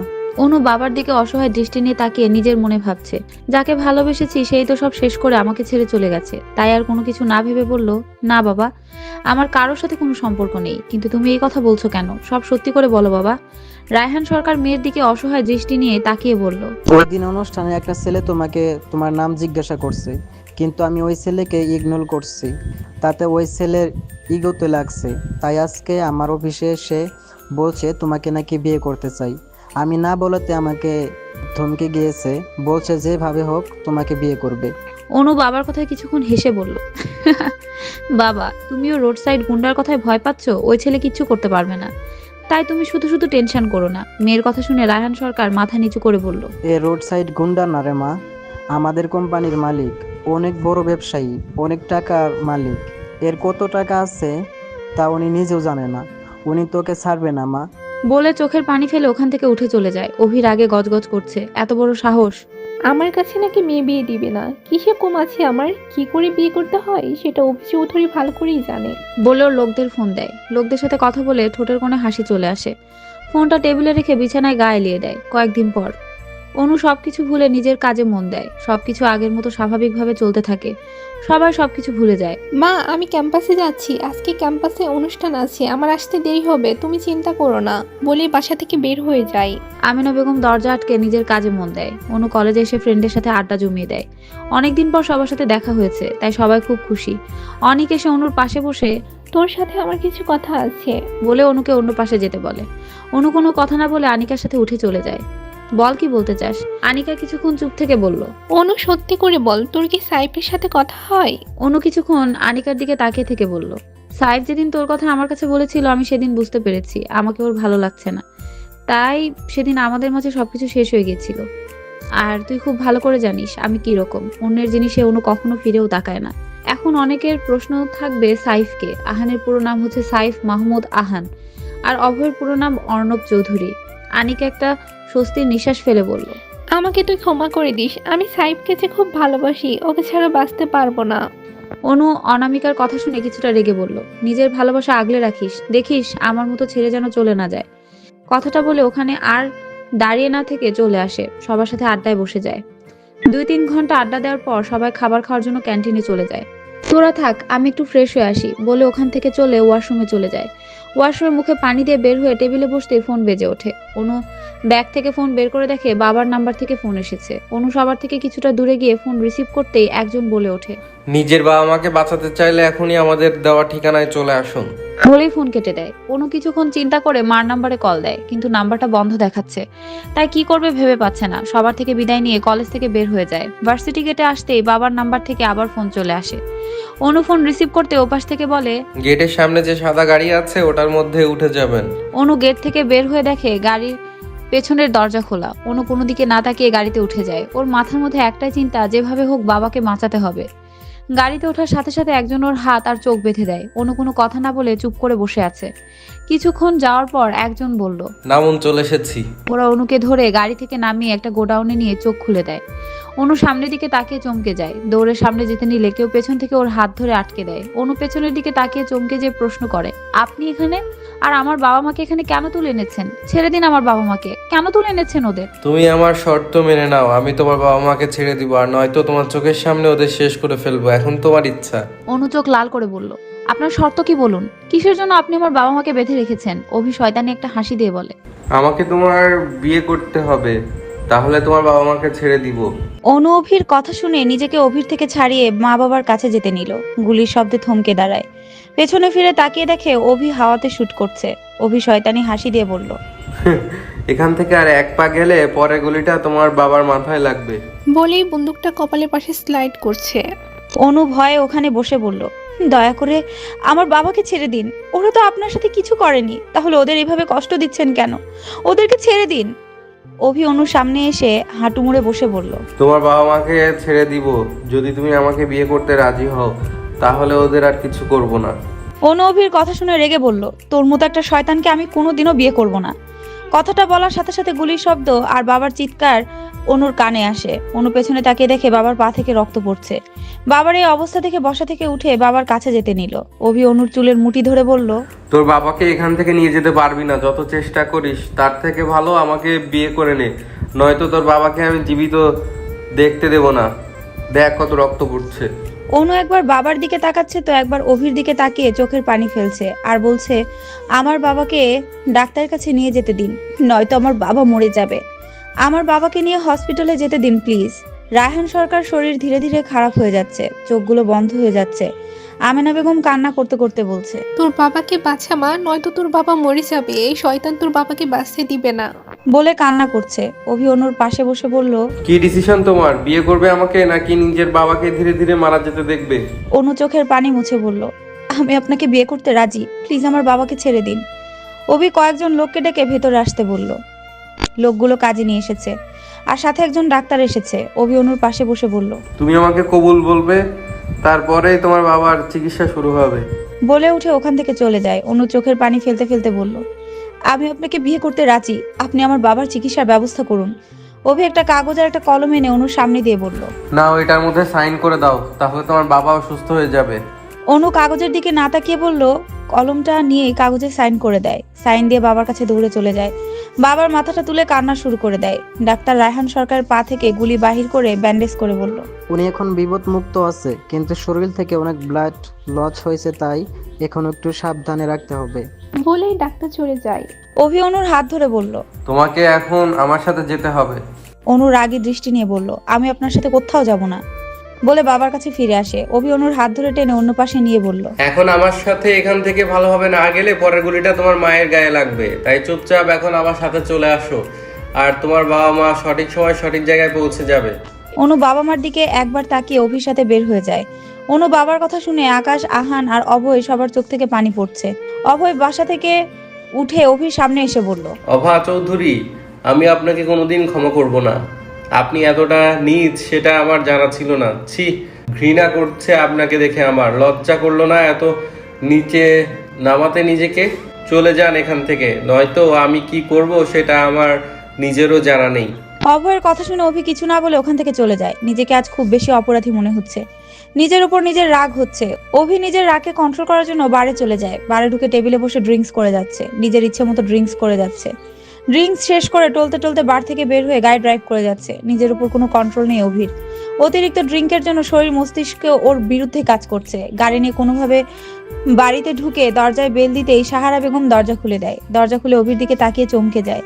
অভি ঠিক মতো দাঁড়াতে পারছে না, চোখগুলো লাল হয়ে আছে, পা গুলো কাঁপছে, ঠিক মতো দাঁড়াতে পারছে না। সাহারা বেগম ছেলেকে ধরে সাবধানে ভেতরে নিয়ে যায়, অভিকে নিজের রুমে নিয়ে যায়। অভি নিজের মনে কথা বলছে, আমি কি খুব খারাপ? আমি কি সবার জীবন নষ্ট করে দিয়েছি? আমার জন্য কি সবার সবসময় ক্ষতি হয়? সাহারা বেগম ছেলের পাশে বসে বলল, তুই কোনো ভুল করিসনি বাবা, তোর কি দোষ বল? ওই মেয়েগুলো খারাপ ছিল, এখন তুই ঘুমিয়ে যা বাবা। বলে ছেলের মাথায় হাত বুলিয়ে ওখান থেকে চলে আসে। আনিকা আহান দেশে আসার কথা প্রথম থেকে জানতে পারে, কিন্তু দেশে এসে আহানের কোনো খোঁজ পাচ্ছে না। এটা আনিকাকে খুব ভাবাচ্ছে। কার কাছ থেকে আহানের খোঁজ পাবে ভেবে অভয়ের আগের ফোন নাম্বারে ফোন দেয় খোলা আছে কিনা চেক করার জন্য। অভয়ের ফোনের টোন শুনে ফোনটা চেক করে দেখে অচেনা নাম্বার, তাই ধরবে কিনা কিছুক্ষণ ভেবে ফোন রিসিভ করতে ওপাশ থেকে আনিকা বলল, কি ব্যাপার, কেমন আছো? দেশে এসে কি হাওয়া হয়ে গেছো? এই ধরনের ইয়ার্কি কথায় অভয় অনেকটা রেগে যায়, একটা ধমক দিয়ে বলে, কে বলছেন পরিচয় দেন, এই ধরনের ফাজলামি ভালো লাগছে না। আনিকা অভয়ের কথায় কিছুটা সিরিয়াস হয়ে বলল, আমি আনিকা। সাইফ কোথায়? দেশে আসার পর থেকে ওকে ফোনে খুঁজে পাচ্ছি না। আহান তোমার সাথে কি আছে? অভয় আনিকার কথায় কোনো উত্তর না দিয়ে বলল, তোমার সাথে আহানের কি সম্পর্ক? আনিকা একটু সিরিয়াস মুড নিয়ে বলল, আমি আর সাইফ দুইজনকে ভালোবাসি। আচ্ছা, সাইফ কি তোমার পাশে আছে? থাকলে ওকে একটু ফোনটা দাও, অনেকদিন হয়ে গেছে কথা হয় না, প্লিজ ফোনটা দাও। অভয় আহানের দিকে তাকিয়ে বলল,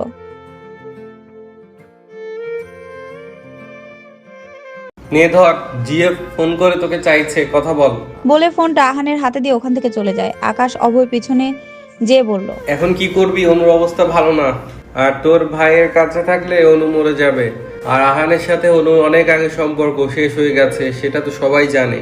অভয় কিছুক্ষণ চুপ থেকে বলল, কিছু চিন্তা করিস না, সব ঠিক করে দিব আমি। এখন তুই বাড়ি চলে যা, দরকার হলে তোর খোঁজ করব। বলেই আকাশকে বাড়ি পাঠিয়ে দেয়। অভয় ওখানে চুপ করে বসে আছে, কি করবে কিছুই মাথায় আসছে না। রায়হান সরকার অভয়ের মাথায় হাত রেখে বলল, যা হবার সেটা তো হয়েছে, অনুর ভাগ্য যা ছিল সেটা হয়েছে। এখন আমি চাই আমার মেয়ে কোনোভাবে বেঁচে থাকুক। তুমি কিছু একটা করো বাবা, অনুকে এইভাবে শেষ হতে দিও না। অভয় অনুর বাবার দিকে অসহায় দৃষ্টি নিয়ে তাকিয়ে বলল, আমি সব ঠিক করে দিব আঙ্কেল, আপনি কিছু চিন্তা করবেন না। বলেই ওখান থেকে বেরিয়ে যায়। সকাল থেকে বিছানায় গায়ে লিয়ে বসে আছে অভি, মাথাটা অনেক ভার লাগছে, কিছুতেই কোনো কিছু ভালো লাগছে না। দরজার বেল বেজে যাচ্ছে, ময়না দরজা খুলে দেয়। অভয়কে দেখতে পেয়ে বলল, ভাইজান, ভাবি ভালো আছেনি? ভাবি বাড়ি কবে আইবো? অভয় কিছুক্ষণ চুপ থেকে বলল, বাসার বাকিরা সবাই কোথায়? আর অনু ভালো নেই, আমি একটু রুম থেকে ফ্রেশ হয়ে আসি। বলে ওখান থেকে চলে যায়। রুমে এসে চুপ করে বসে থাকে কিছুক্ষণ, তারপর ফ্রেশ হয়ে নিচে চলে আসে। অভয়কে দেখে সাহারা বেগম এগিয়ে এসে বলল, পরের মেয়ের জন্য যে তোর এত মায়া কোথা থেকে আসে আমি সেটা বুঝতে পারছি না। ওই মেয়ে মরে গেলে কি এমন সমস্যা হবে যে এত দরদ দেখাচ্ছিস? মায়ের কথা শুনে অভির আগে ডাইনিং টেবিলের গ্লাসগুলো সব ফেলে দিয়ে মার দিকে অগ্নিদৃষ্টি নিয়ে তাকিয়ে বলল, আর কতগুলা মেয়ে মারা গেলে তুমি খুশি হবে বলতে পারো? নিজেকে আর কত নিচে নামাবে তুমি? তোমার লজ্জা করে না? নিজে একটা মেয়ে হয়ে এতগুলা মেয়ের জীবন তুমি নষ্ট করে দিয়েছো। ভাইয়া তোমার নিজের ছেলে না হয়েও তোমাকে নিজের মার থেকে বেশি ভালোবাসা দিয়েছে, তার জীবনটা এভাবে নষ্ট করে দিয়ে তুমি কি আনন্দ পাচ্ছ? অভয়ের চিৎকারে আহান আর অভি ডাইনিং রুমে চলে আসে। অভি অভয়ের দিকে তাকিয়ে বলল, কি হলো, এভাবে মার সাথে চিৎকার করছিস কেন? দিন দিন নিজের সীমার বাইরে চলে যাচ্ছিস তুই। অভয়ের কথা শুনে আরো রেগে গিয়ে টেবিলের মধ্যে লাথি দিয়ে বলল, কাউকে অন্ধবিশ্বাস করা ঠিক না। জীবনে একবার তো জানা উচিত ছিল তোর মা সব সময় তোর সব অন্যায় তোকে সাপোর্ট করে কেন, কখনো তোকে শাসন করে না কেন? অভি মাথা নিজের দিকে নিয়ে বলল, মা আমাকে ভালোবাসে তাই কখনো শাসন করে না, সব সময় আমার ভালো কথা চিন্তা করে। অভয় ভাইয়ের কথা শুনে হাততালি দিয়ে বলল, এই মহিলা কখনো কাউকে ভালোবাসতে পারে বলে তোর বিশ্বাস হলেও আমার তো বিশ্বাস হয় না। এই মহিলা নিজের ছাড়া কারো ভালো দেখতে পারে না। আহান অভয়ের কাছে এসে বলল, খালামণি যদি নিজেরটাই বুঝতো তাহলে আমাকে এত ভালো করে মানুষ করতো না। খালামণি সবার কথা ভাবে, তুই শুধু খালামণিকে ভুল বুঝছিস। অভয় আহানের কথা শুনে একবার আহানের দিকে তাকিয়ে বলল, তোদের ধারণা মা তোদের ভালোবাসে? তাহলে শোন, এই মহিলা তোদের কতটা ভালোবাসে। তোর বাবা মা মারা যাবার পর সব সম্পত্তি তোর নামে হয়ে যায়, আর ছোট খালু মেনশনে 40 লাখ টাকা পায়। ওই টাকা তোর খালামণি নিজের কাজে ব্যবহার করে, এটাই তো ভালোবাসা। আর ওই টাকার হিসাব যেন কেউ না চায়, তাই তোকে মানুষ করেছে। আরো আছে, শুনবি? বলতে বলতে ঠাস করে সাহারা বেগম অভয়ের গালে চড় বসিয়ে দেয়। চুপ, একদম চুপ, আর একটাও কথা বলবি না। অভয় নিজেকে সামলে নিয়ে বলল, কেন বলবো না? সবাই সবটা জানুক কেন তুমি এদের এত ভালোবাসো। বলে ভাইয়ের কাছে এসে বলল, মা তোকে কোনোদিন ভালোবাসেনি। এই যে তোর সম্পত্তি দেখছিস সব তো বড় মার ছিল, আর বড় মা মারা যাওয়ার পর সব সম্পত্তির মালিক তুই হয়েছিস, তাই তোকে বড় করেছে। কিন্তু তোর মধ্যে এত খারাপ কিছু ছিল না কখনো। মা তোকে প্রতিদিন নিজের হাতে একটু একটু করে তোর খাবারের সাথে নেশা ওর ঔষধ মিশিয়ে দিত। তোর মনে আছে মা সবসময় তোর জন্য আলাদা একটা আইটেম রান্না করতো, যেটা শুধু তোর জন্য থাকতো, অন্য কেউ পেতো না। সেটার মধ্যে সবসময় নেশার ঔষধ মিশিয়ে দিত, তাই আজকে তোর অবস্থা। প্রথম ভাবি মায়াকে তুই ভালোবেসে বিয়ে করেছিস। ভাবি তোকে খুব ভালোবাসতো, তাহলে ভাবি কেন সুইসাইড করলো? কোনো উত্তর আছে তোর কাছে? কথাটা বলে অভির দিকে তাকিয়ে দেখে অভি মাথার নিচের দিকে দিয়ে রেখেছে। আমি জানি তোর কাছে কোনো উত্তর নাই, থাকবে কি করে? তুই কি করতি সেটা তুই নিজেও জানিস না। তুই জানিস ভাবি প্রেগনেন্ট ছিল, মারা যাওয়ার আগের দিন ভাবির সাথে তুই কি কি করেছিস তুই সেটা নিজেও জানিস না। সেদিনও মা তোর খাবারে নেশা মিশিয়ে দিয়েছিল, আর ডোজ একটু বেশি দেয় যেন তুই নিজের মধ্যে না থাকিস। খাবার খেয়ে যখন তুই নিজের রুমে যাস তখন মা তোর কাছে যেয়ে বলেছিল ভাবি অন্য কারোর সাথে সম্পর্ক করে পেটে বাচ্চা নিয়ে তোর নামে চালিয়ে দিতে চাইছে, তুই যেন কোনোভাবে বাচ্চা মেনে না নিস। অভি অভয়ের কথা শুনে নিচে বসে পড়ে, অভয়ের কাছে বসে বলতে শুরু করে। তারপর তুই ভাবিকে কতটা মেরেছিস সেটা বলার অপেক্ষা রাখে না। ভাবির মুখে সিগারেটের আগুন দিয়ে পুড়িয়ে দিয়েছিস। শেষে ভাবি তোর পা ধরে বলেছিল এই বাচ্চাটা তোর, অন্য কারো নয়, কিন্তু তুই ভাবির কথা বিশ্বাস না করে ওর পেটের মধ্যে লাথি দিয়ে ফেলে দিয়েছিলি, যার ফলে ভাবির রক্তক্ষরণ শুরু হয়ে যায় আর বাচ্চা নষ্ট হয়ে যায়। বাচ্চা নষ্ট হয়ে যাওয়া নিজের ভালোবাসার মানুষের অবিশ্বাস ভাবি সহ্য করতে পারেনি, তাই সেদিন গলায় দড়ি দিয়ে মারা যায়। কিন্তু তোর ভালো মা তোকে কি বলেছিল ভাবির চরিত্র খারাপ ছিল, আর সেখান থেকে ভাবি বাচ্চা হয়, কিন্তু ভাবির চরিত্র সবাই জেনে যাবে তাই গলায় দড়ি দিয়েছে। কিন্তু তুই কত বোকা ছিলি, যে মেয়েটা তোকে ভালোবেসে সব কিছু ছেড়ে চলে এসেছে তাকে তুই বিশ্বাস করতে পারলি না। তারপর তন্নিকে বিয়ে করে নিয়ে এসেছিস, এর উপর তুই প্রতিদিন অত্যাচার করেছিস। কিন্তু তন্নি যেহেতু তোকে ভালোবাসতো না তাই বাড়ি ছেড়ে চলে যায়, যার জন্য তন্নি ভাবি এখনো বেঁচে আছে আর খুব ভালোভাবে বেঁচে আছে। আর বাকি অনু, ওর জীবন তো তুই শেষ করে দিয়েছিস। এখনো তোর ভালো মা বলবে তোর কোনো দোষ নেই, সব দোষ অনুর। যে মেয়েটা মৃত্যুর সাথে লড়াই করছে সব দোষ সেই অনুর। যার বাবা মাকে মেরে ফেলার ভয় দেখিয়ে তুই বিয়ে করেছিস, সেই অনুর সুন্দর জীবনটাকে তুই নরক বানিয়ে দিয়েছিস। তুই কি ভাবছিস এই সব কিছু সাজা তোদের হবে না? কেউ কিছু বলে না তাই পার পেয়ে যাবি? শুনে রাখ অভি চৌধুরী, এই সব কিছুর সাজা একদিন ঠিক পাবি। সেদিন বুঝতে পারবি কত বড় ভুল করেছিস সবাই, ওই সবগুলো মেয়েদের সাথে। আর মা, তোমার নিজের 2টা মেয়ে আছে, ওদের বিয়ে দিতে হবে। একটা কথা জেনে রেখো, পরের জন্য গর্ত করলে সেই গর্তে মানুষ নিজেই পড়ে। ওদের জীবনে এরকম হলে তখন কি তুমি কি করবে? বলেই মার দিকে জিজ্ঞাসা দৃষ্টিতে তাকায়। সাহারা বেগম চুপ করে দাঁড়িয়ে আছে, কোনো কথা বলছে না। অভি চুপ থাকতে দেখে ধমক দিয়ে বলল, চুপ করে কেন আছো? তুমি কথা বলছো না কেন? কেন শেষ করে দিলে এতগুলো মেয়ের জীবন?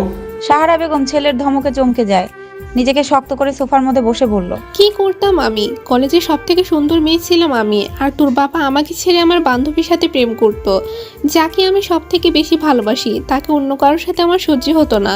তাই তোর বাবাকে অনেকভাবে বোঝাতে চেষ্টা করেছি আমি তাকে ভালোবাসি, কিন্তু তোদের বাবা আমার কথা বুঝেও না বোঝার মতো করে চলে যেত, আর এতে আমার রাগ আরও বেড়ে যায়। কিন্তু তাতে কি, তোর বাবা তো আমার দিকে ফিরেও তাকাতো না। বলেই চুপ করে যায়। অভি সহ বাকি সবাই সাহারা বেগমের কথায় অবাক হয়ে যায়। অভয় মাকে উদ্দেশ্য করে বলে, তাহলে তোমার বাবার সাথে কিভাবে বিয়ে হলো? সাহারা বেগম ছেলের দিকে তাকিয়ে বলল, আমরা সবাই সেকেন্ড ইয়ার পরীক্ষা শেষ করে বাসায় চলে যাই, কিন্তু তোর বাবা আর মা কাজী অফিসে গিয়ে বিয়ে করে বাসায় যায়।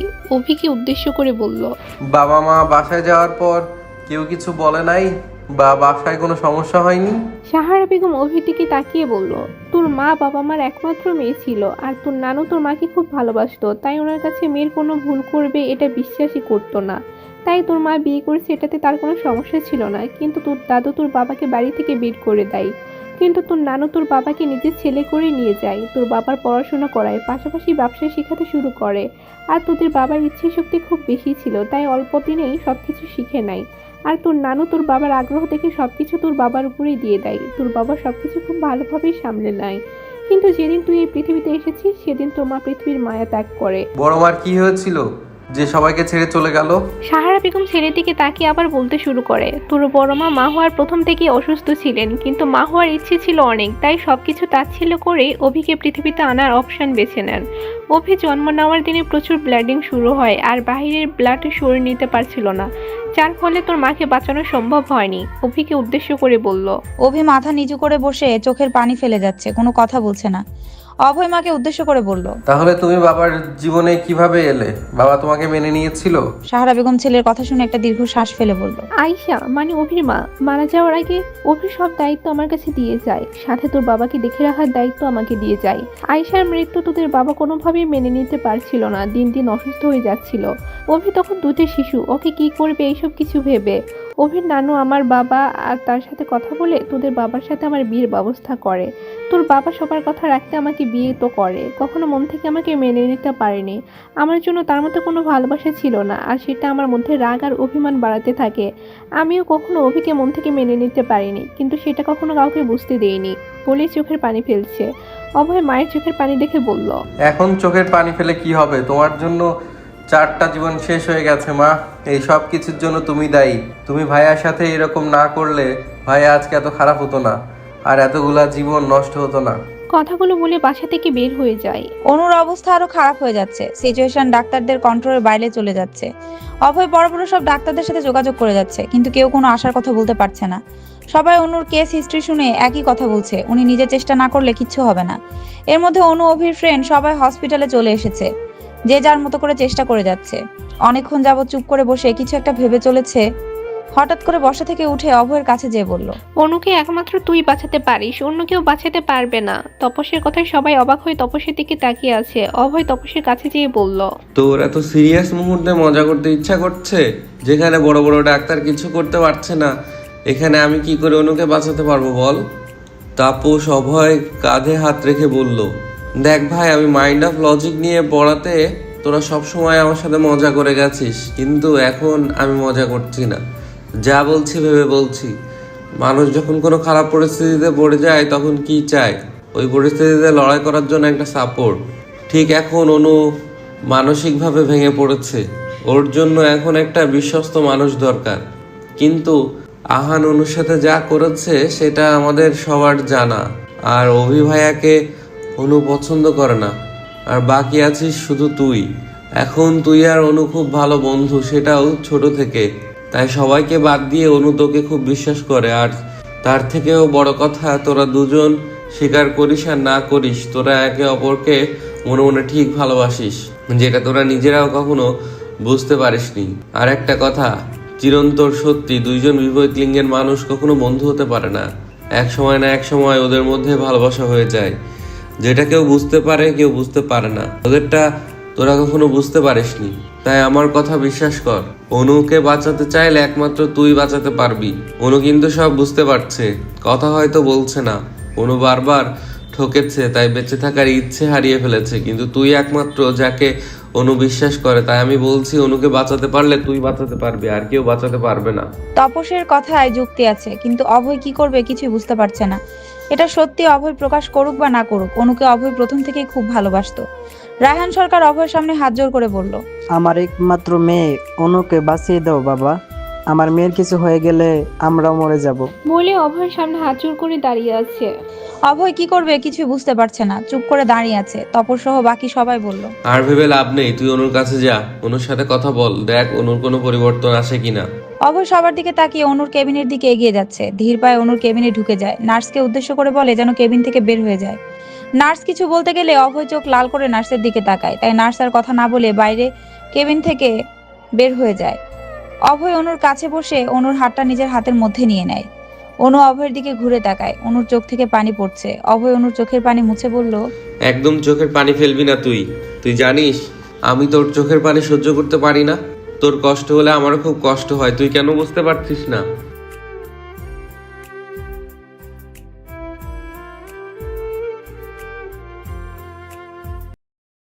অনু, মনে আছে তোর সেই প্রথম দিনের কথা? তোর সাথে আমার বন্ধুত্ব কিভাবে হয়েছিল? আমি কত বোকা আর ভীতু ছিলাম, কোনো মেয়ের সাথে কথা বলতে পারতাম না। সবাই আমাকে নিয়ে মজা করতো, কতভাবে আমাকে খ্যাপাতো, কিন্তু তুই তার সম্পূর্ণ বিপরীত ছিলি। সেদিন কলেজের কথা মনে আছে তোর, যখন সবাই মিলে আমার সাথে মজা করছিল আর খারাপ ব্যবহার করছিল, আমার সাথে র্যাগিং করছিল? সেদিন তুই একা সবার সাথে ঝগড়া করেছিলি, তখন সবাই তোকে ভয় পেয়ে যায়, কিন্তু তোর মধ্যে ভয়ের কিছু ছিল না। তারপর থেকে কলেজে তোর নাম হয় ঝগড়ুটে। এরপর থেকে তোর সাথে আর কেউ ঝগড়া লাগতে আসতো না। কলেজে তোর কোনো বন্ধু ছিল না, শুধু আমি ছাড়া। তুই জানিস কত ছেলে তোকে পছন্দ করতো, কিন্তু তোর মাইর খাওয়ার ভয়ে তোর কাছে পর্যন্ত কেউ এসে বলতে পারেনি। সবাই আমার কাছে তোর কথা বলতো, কিন্তু আমিও তোর ভয়ে তোকে কখনো কিছু বলিনি। তুই ভালো হয়ে যা তাড়াতাড়ি, তারপর একসাথে কলেজ ক্যাম্পাসে ঘুরবো। তুই যা যা খেতে চাস সব খাওয়াবো, তোর পছন্দের টঙের চা খাওয়াবো। ভালো হয়ে যা অনু, অভি এক নাগাড়ে কথাগুলো বলে যাচ্ছে। অনু অভির দিকে তাকিয়ে আছে আর চোখ দিয়ে পানি পড়ছে। হয়তো এমন একটা ভরসা অপেক্ষা করছিল, কিন্তু সেটা অনেক দেরি হয়ে গেছে। পর্দার আড়ালে দাঁড়িয়ে আরেকজন চোখের পানি ফেলে যাচ্ছে। কত বড় ভুল করেছে সেটা ভেবে যাচ্ছে। অনুকে ভালোবেসেও নিজের ভুলে অনুকে হারিয়ে ফেলেছে ভেবে চোখের পানিগুলো মুছে যাচ্ছে আহান। তাই তো অনুর এত বড় বিপদেও অনুর কাছে যেতে পারছে না। এতগুলি দিন ড্রাগ দেয়া হয়েছে অভিকে, হঠাৎ করে সেটা বন্ধ করে দেয়াতে দুপুর থেকে অভির শরীর খারাপ লাগছে। শরীরের শক্তি নিস্তেজ হয়ে যাচ্ছে, নিজের শক্তিতে উঠে দাঁড়াতে পারছে না। পানি পিপাসায় গলা শুকিয়ে কাঠ হয়ে যাচ্ছে, কিন্তু কথা বলবে সেটাও পারছে না। চুপচাপ খাটের উপর পড়ে আছে। সাহারা বেগম কিছু একটা ভেবে উপরে এসে দেখে অভি এলোমেলো ভাবে শুয়ে আছে। তাই দৌড়ে অভির কাছে চলে আসে। এসে অভির শরীরে হাত দিয়ে দেখে শরীর ঠান্ডা হয়ে আছে। তাই দুই মেয়েকে ডাক দেয়। মায়ের ডাকে দুই বোন দৌড়ে চলে আসে। অভির রুমে অভির অবস্থা দেখে কিছু একটা ভয় পেয়ে যায়। সাহারা বেগম মেয়েদের দিকে তাকিয়ে বলল, অতিরিক্ত টেনশনে এরকম হয়েছে, পানি গ্লাসটা দাও, চোখে মুখে পানি দিলেই ঠিক হয়ে যাবে। আহেলি মায়ের কথা শুনে পানির গ্লাস মায়ের কাছে দেয়। সাহারা বেগম পানির গ্লাস নিয়ে অভির চোখে মুখে পানির ছিটা দিলে অভি মিটমিট করে তাকায়। সাহারা বেগম অভিকে খাটের সাথে হেলান দিয়ে বসিয়ে পানি খাইয়ে দেয়। আহেলি ভাইয়ের কাছে বসে জানতে চায়, ভাইয়া, এখন তোমার শরীর ভালো লাগছে তো? কোথাও কষ্ট হচ্ছে না তো? অভি বোনের কথায় মলিন হাসি দিয়ে মাথা নাড়িয়ে বুঝিয়ে দিল কোথাও কষ্ট হচ্ছে না। সাহারা বেগম ওখানে থেকে উঠে চলে যাওয়ার সময় মেয়েদের উদ্দেশ্য করে বলল, তোমরা এখন তোমার ভাইয়ার সাথে থাকো, এখান থেকে কোথাও যাবে না। বলে উনি বাহিরে চলে যায়। অভয় অনুর পাশে বসে কথা বলে যাচ্ছে। চোখের পানিও আর পড়ছে না। এটা একটা ভালো দিক, কারণ অভয়ের কথাগুলো অনুর মধ্যে অনুভূতি কাজ করা শুরু করে দিয়েছে। অভয় বলল, তুই একটু একা এখানে থাক, আমি একটু ডাক্তারের সাথে কথা বলেই চলে আসব।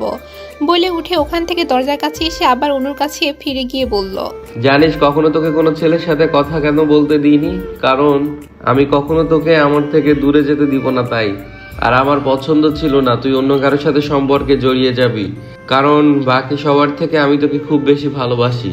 কিন্তু ভয় হতো কথাটা জানার পর যদি তুই আমাকে ভুল বুঝিস, তাই আর কখনো বলা হয়নি। কথাটা বলে অভি বের হয়ে যায়।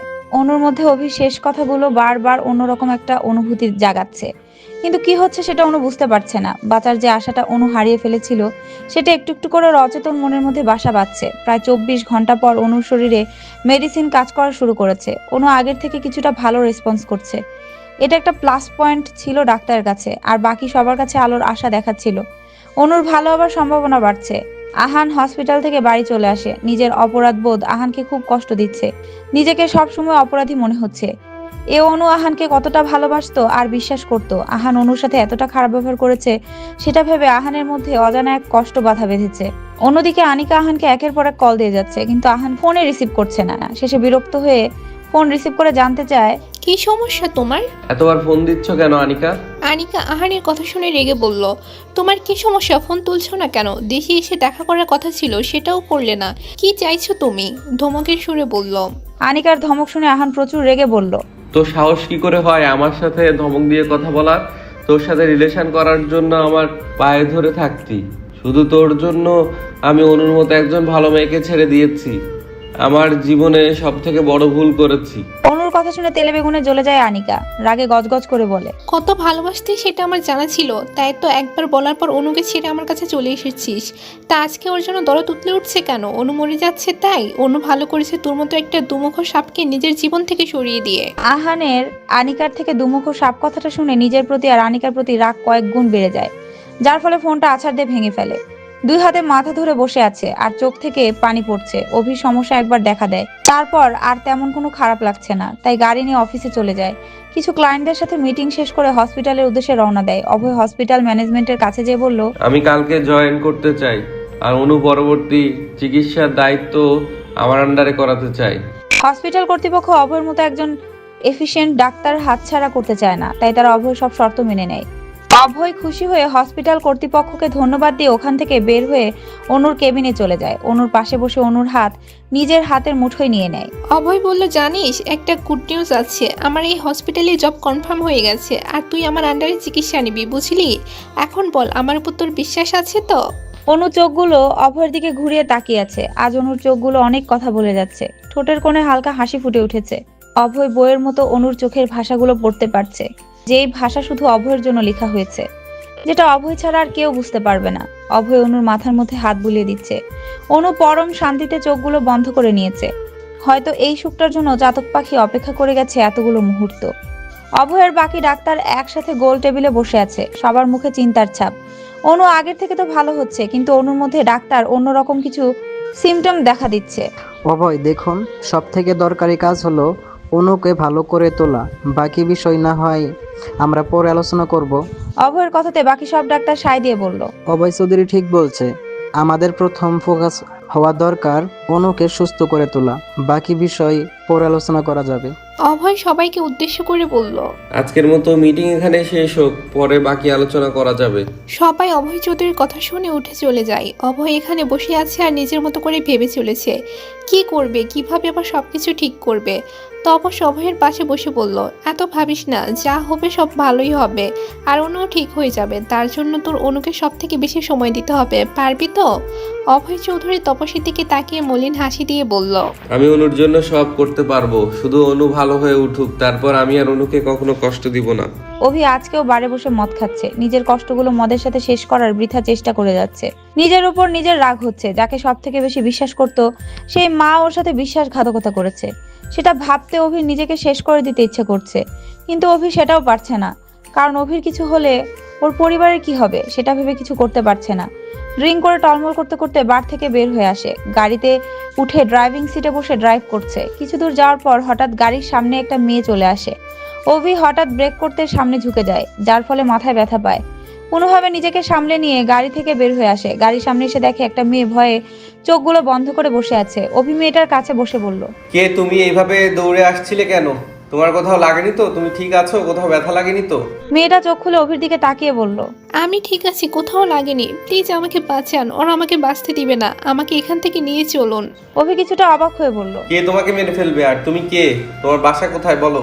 মেয়েটা বসা থেকে উঠে অভিকে টেনে গাড়ির কাছে এনে বলল, প্রথমে এখান থেকে চলুন, তারপর আপনাকে সবকিছু বলছি। ওরা চলে আসলে আমাকে আর বাঁচতে দিবে না।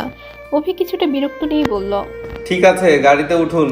বলে অভি নিচে গাড়িতে উঠে গাড়ি স্টার্ট দেয়। গাড়ি নিয়ে ওখান থেকে অনেক দূরে চলে যায়। তারপর গাড়ি থামিয়ে জানতে চাই, এখন বলো কি হয়েছে আর তোমার নাম কি? মেয়েটা অভির দিকে কিছুক্ষণ তাকিয়ে থেকে বলল, আমি মাইশা ইসলাম, আমার বাসা চট্টগ্রাম ছিল, কিন্তু বাবা মা মারা যাওয়ার পর আমি ঢাকায় মামা মামির বাসায় থাকি। কিন্তু মামা মামি আমার উপর অনেক অত্যাচার করে, সেটা আমি সহ্য করে ওখানেই থেকে যাই। কিন্তু মামার মামি আমাকে টাকার লোভে একটা গুন্ডার কাছে বিক্রি করে দেয়। আমি ওখান থেকে পালিয়ে চলে আসি, কিন্তু ওদের লোকেরা কিভাবে যেন আমাকে দেখতে পায় আর আমার পিছু নেয়। আমি কোনোভাবে ওদের চোখ ফাঁকি দিয়ে আপনার গাড়ির সামনে চলে আসি। বলে চোখের পানি মুছে যাচ্ছে। অভি মেয়েটার দিকে তাকিয়ে বলল, তাহলে এখন আপনি কোথায় যাবেন? আপনার কি কোনো রিলেটিভ থাকে এখানে? মেয়েটা না ইশারা করে বলল, না, আমার এখানে কেউ নেই মামা মামি ছাড়া, আর আমি কোথায় যাব সেটাও জানি না। অভি গাড়ি থেকে বের হয়ে চোখে মুখে পানি দিয়ে ভেতরে এসে বলল। তাহলে এখন বলুন আপনাকে আমি কোথায় নিয়ে যাব? মাইশা মাথা নিচু করে চোখের পানি ফেলে বলল, আমি এখানে কিছু চিনি না, কোথায় যাব সেটাও জানি না, আমাকে এখানে নামিয়ে দেন, আমি কোথাও একটা চলে যাব। অভি কিছু একটা ভেবে বলল, আপনাকে দেখেও আমার এদেশে মনে হচ্ছে না, আর এখানে আপনার পরিচিত কেউ নেই। আপনি চাইলে আমার সাথে আমার বাসায় থাকতে পারেন। বাসায় আমার মা ভাই বোন থাকে। মাইশা অভির দিকে তাকিয়ে বলল, আমি আপনার বাসায় গেলে আপনার কোনো সমস্যা হবে না, বা কেউ কিছু বলবে না আপনার বাসার লোকেরা? অভি মাইশার দিকে তাকিয়ে বলল, সেটা আমি বুঝে নিব, আপনার ভাবতে হবে না। আপনি যেতে চাইলে বলুন, আর নয়তো আমার দ্বারা আপনার জন্য কিছু করা সম্ভব না। মাইশা নিচু গলায় বলল, আপনার কোনো সমস্যা না হলে আমি আপনার বাসায় যেতে পারি। অভি মাইশার দিকে তাকিয়ে বলল, তাহলে ঠিক আছে, চলুন। আমি কোনো কিছু ভাবতে হবে না, আপনি আমাদের সাথে আমার বাসায় থাকবেন। বলেই গাড়ি বাড়ির দিকে ঘুরিয়ে দেয়। বাসায় এসে কলিং বেল চাপ দিতে আহিলি দরজা খুলে দেয়, কিন্তু অভির সাথে মেয়েকে দেখে একটু চিন্তায় পড়ে যায়। অভি নেশায় টলতে টলতে বলল, ভিতরে ঢুকতে দিবি নাকি এখানে দাঁড় করিয়ে রাখবি? সর সামনে থেকে, ভেতরে যেতে দে। আহিলি অভির কথা শুনে একটু ভয় পেয়ে দরজা থেকে সরে দাঁড়ায়। অভি মাইশাকে উদ্দেশ্য করে বলল, চলুন ভেতরে চলুন। বলেই ভেতরে ঢুকে যায়। মাইশা অভির পেছনে পেছনে ভেতরে ঢুকে যায়। অভি সোফায় মার সামনে এসে বলল, মা, ওর নাম মাইশা, ও কিছুদিন আমাদের বাড়িতে থাকবে, যদি আপনার কোনো সমস্যা না থাকে তাহলে। আসলে মেয়েটা খুব ঝামেলায় আছে, তাই আমি ওকে আমাদের বাড়ি নিয়ে এসেছি। সাহারা বেগম ছেলের দিকে তাকিয়ে বলল, তুই যেহেতু নিয়ে এসেছিস তাহলে আমার কি সমস্যা থাকতে পারে? ওর যতদিন ইচ্ছে এখানে থাকতে পারবে। 6 মাস পর আজকে অনু একটু নিজের আঙুলগুলো নাড়াচাড়া করতে পারছে। এটাতে ডাক্তার নতুন আশার আলো দেখছে। অনু এখন ভালো হয়ে যাওয়ার সম্ভাবনা অনেক বেড়ে গেছে। আর এই 6 মাস অভি রিহ্যাবে ছিল, ওখানে থেকে অভির চিকিৎসা হচ্ছে। আহান সব ছেড়ে দেশের বাইরে চলে যায়। বিজনেস সম্পূর্ণ মাইশা সামলে যাচ্ছে। চৌধুরী পরিবার সবাই নিজেদের ভুল একটু একটু করে বুঝতে পারছে। সাহারা বেগম নিজের ভুল বুঝে নিজেই কষ্ট পাচ্ছে। প্রায় 6 মাস পর আজকে অভয় চৌধুরী বাড়ি এসেছে। অভয়কে দেখে সবাই খুব খুশি, কিন্তু অভয়ের চোখে মুখে বিরক্তির ছাপ। কারোর সাথে কোনো কথা না বলে মায়ের রুমে চলে যায়। ওখানে যে মাকে উদ্দেশ্য করে বলে, আপনার সাথে কিছু কথা আছে, আপনি এখন ফ্রি আছেন? সাহারা বেগম ছেলের দিকে তাকিয়ে বলল, বল, কি বলতে এসেছিস? এতদিন একবারও মার খোঁজ নেওয়ার সময় হলো না, দরকার ছাড়া মার কথা মনে পড়লো না। মার কথায় অভয় রেগে গিয়ে বলল, আমার আপনার সাথে কথা বলার কোনো ইচ্ছে নেই। আমি এখানে যেটা বলতে এসেছি সেটা বলেই চলে যাব। দেখুন, অনুর জ্ঞান ফিরে আসছে, হয়তো কয়েকদিনের মধ্যে জ্ঞান চলে আসবে। আর অনু সুস্থ হয়ে গেলে আপনার ছেলেকে ডিভোর্স দিয়ে দিবে।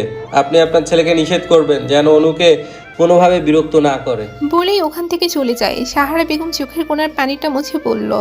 এতগুলো দিনে একবারও পরিবারের কথা মনে পড়লো না, সবসময় অনুকে নিয়ে পড়ে আছিস। তুই তো জানতেও চাইলি না তোর ভাই কোথায় আছে। আমার লোভের জন্য আজকে এত কিছু হয়ে গেল, কিন্তু আমি কিছুই করতে পারছি না। ভেবেই ফুপিয়ে কেঁদে ওঠে। মাইশা অফিস থেকে বের হয়ে গাড়িতে বসে ভেবে যাচ্ছে।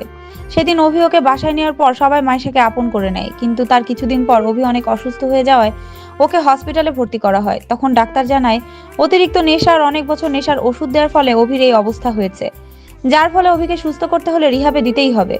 তাই অভির ভালোর জন্য ওকে রিহাবে দেওয়া হয়। তারপরে আহান দেশ ছেড়ে চলে যায়। বিজনেস ডাউন হতে থাকে। মাইশার নিজ থেকে সাহারা বেগমের কাছে বিজনেসে যোগ দেওয়ার কথা জানায়। সাহারা বেগম সেদিন কোনো চিন্তা না করেই মাইশাকে সবকিছু দায়িত্ব দিয়ে দেয়। সেই থেকে মাইশা বিজনেস দেখে যাচ্ছে। অফিস শেষ করে রোজ অভির সাথে দেখা করে ওর সাথে সময় কাটিয়ে বাসায় চলে আসে। চৌধুরী পরিবার মাইশাকে নতুন করে বেঁচে থাকার স্থান খুঁজে দেয়। হঠাৎ ড্রাইভারের ডাকে ভাবনা থেকে বের হয়ে আসে। আপা, আমরা চলে এসেছি। মাইশা গাড়ি থেকে নেমে অভির কাছে চলে যায়। অভি চুপ করে বসে আছে, মাথা নিচের দিকে দিয়ে। মাইশা অভির পাশে বসে বলল, আপনি ভালো আছেন তো? শরীর এখন কেমন লাগছে? এখানে থাকতে কোনো সমস্যা হচ্ছে না তো? অভি মাথা তুলে মাইশার দিকে তাকিয়ে বলল, আমি ভালো আছি, আমার কোনো সমস্যা হচ্ছে না। এখানে সবকিছুই ঠিক আছে, শুধু খাওয়ায় একটু সমস্যা হচ্ছে। মাইশা অভির দিকে তাকিয়ে খুব ভালো করে বুঝতে পারছে এখানে খাবার খেতে অভির কষ্ট হচ্ছে। এরকম পরিবেশে কখনো থাকেনি, তাও এতগুলো দিন মানিয়ে নিতে এখানে থেকেছে। এটা খুব বড় বিষয়। মাইশা নিজের ভাবনা থেকে বের হয়ে এসে বলল, আপনি চিন্তা করবেন না, আমি আজকে অথরিটির সাথে আবার কথা বলবো, দেখবেন ওরা আপনার জন্য ভালো খাবারের ব্যবস্থা করে দিবে। অভি মাইশার দিকে তাকিয়ে বলল, এটা করার দরকার নাই। এখানে সবাই যেভাবে থাকবে আমিও সেইভাবে থাকবো।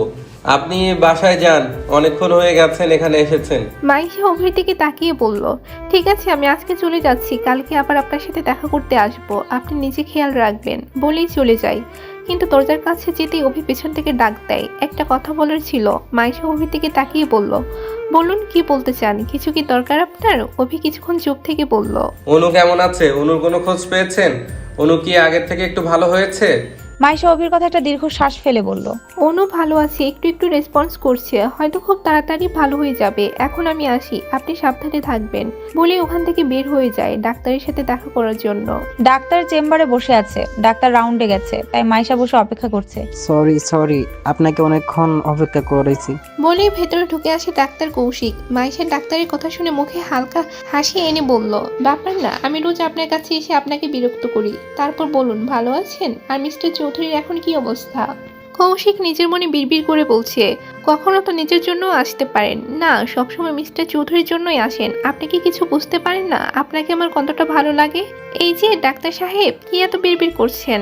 আমার প্রশ্নের তো উত্তর দিলেন না। কৌশিক নিজেকে সামলে নিয়ে বলল, উনি এখন প্রায় সুস্থ হয়ে গেছে, আর 2-3 দিন এখানে থাক, তারপর বাসায় নিয়ে যেতে পারবেন। কিন্তু মিস্টার চৌধুরী চলে গেলে আর এই মুখটা দেখতে পাবো না হয়তো, ভেবে একটা দীর্ঘশ্বাস ফেলে বলল। মাইশার কাছে কৌশিকের ব্যবহার কিছুটা অন্যরকম লাগছে। হয়তো অনেক কিছু বোঝাতে পারছে, তাও কিছু না বলে বলল, এটা তো খুব খুশির সংবাদ, মিস্টার চৌধুরী ভালো হয়ে গেছে। এটা শুনলে বাসার সবাই খুব খুশি হয়ে যাবে। আমি আজকে আসি, কালকে আবার দেখা হবে। বলে উঠে চলে যায়। কৌশিক চেয়ারে বসে নিজে নিজেই বলল, মিস্টার চৌধুরী চলে গেলে আপনি মাঝে মাঝে এখানে আসবেন তো? আপনাকে অনেক মিস করব।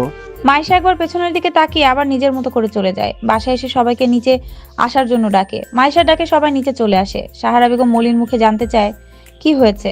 আজকে তোমাকে এত খুশি লাগছে? মাইশা সাহারা বেগমের কাছে যেয়ে বলল, অভি চৌধুরী ভালো হয়ে গেছে আন্টি, ওনাকে 2-1 দিনের মধ্যেই ছেড়ে দেওয়া হবে। আমরা ওনাকে 2-1 দিনের মধ্যে বাসায় নিয়ে আসবো। অভি ভালো হয়ে যাওয়ার কথা শুনে সাহারা বেগম যেন প্রাণ ফিরে পায়। চোখে মুখে আনন্দের ছাপ ফুটে ওঠে। খুব উৎসাহ নিয়ে বলে, আমার ছেলে ফিরে আসবে, ওর জন্য সবকিছু নতুন করে সাজাতে হবে। এইরকম এলোমেলো আমার অভির পছন্দ না, তাই 2 মেয়েকে আদেশ দেয় যেন সবকিছু নতুন করে সাজিয়ে তোলার জন্য। আহেলি কোহেলি মার কথা শুনে নিজেদের কাজে নেমে যায়। সবকিছু নতুন করে সাজানোর জন্য। মাইশা নিজের রুমে চলে যায় ফ্রেশ হওয়ার জন্য।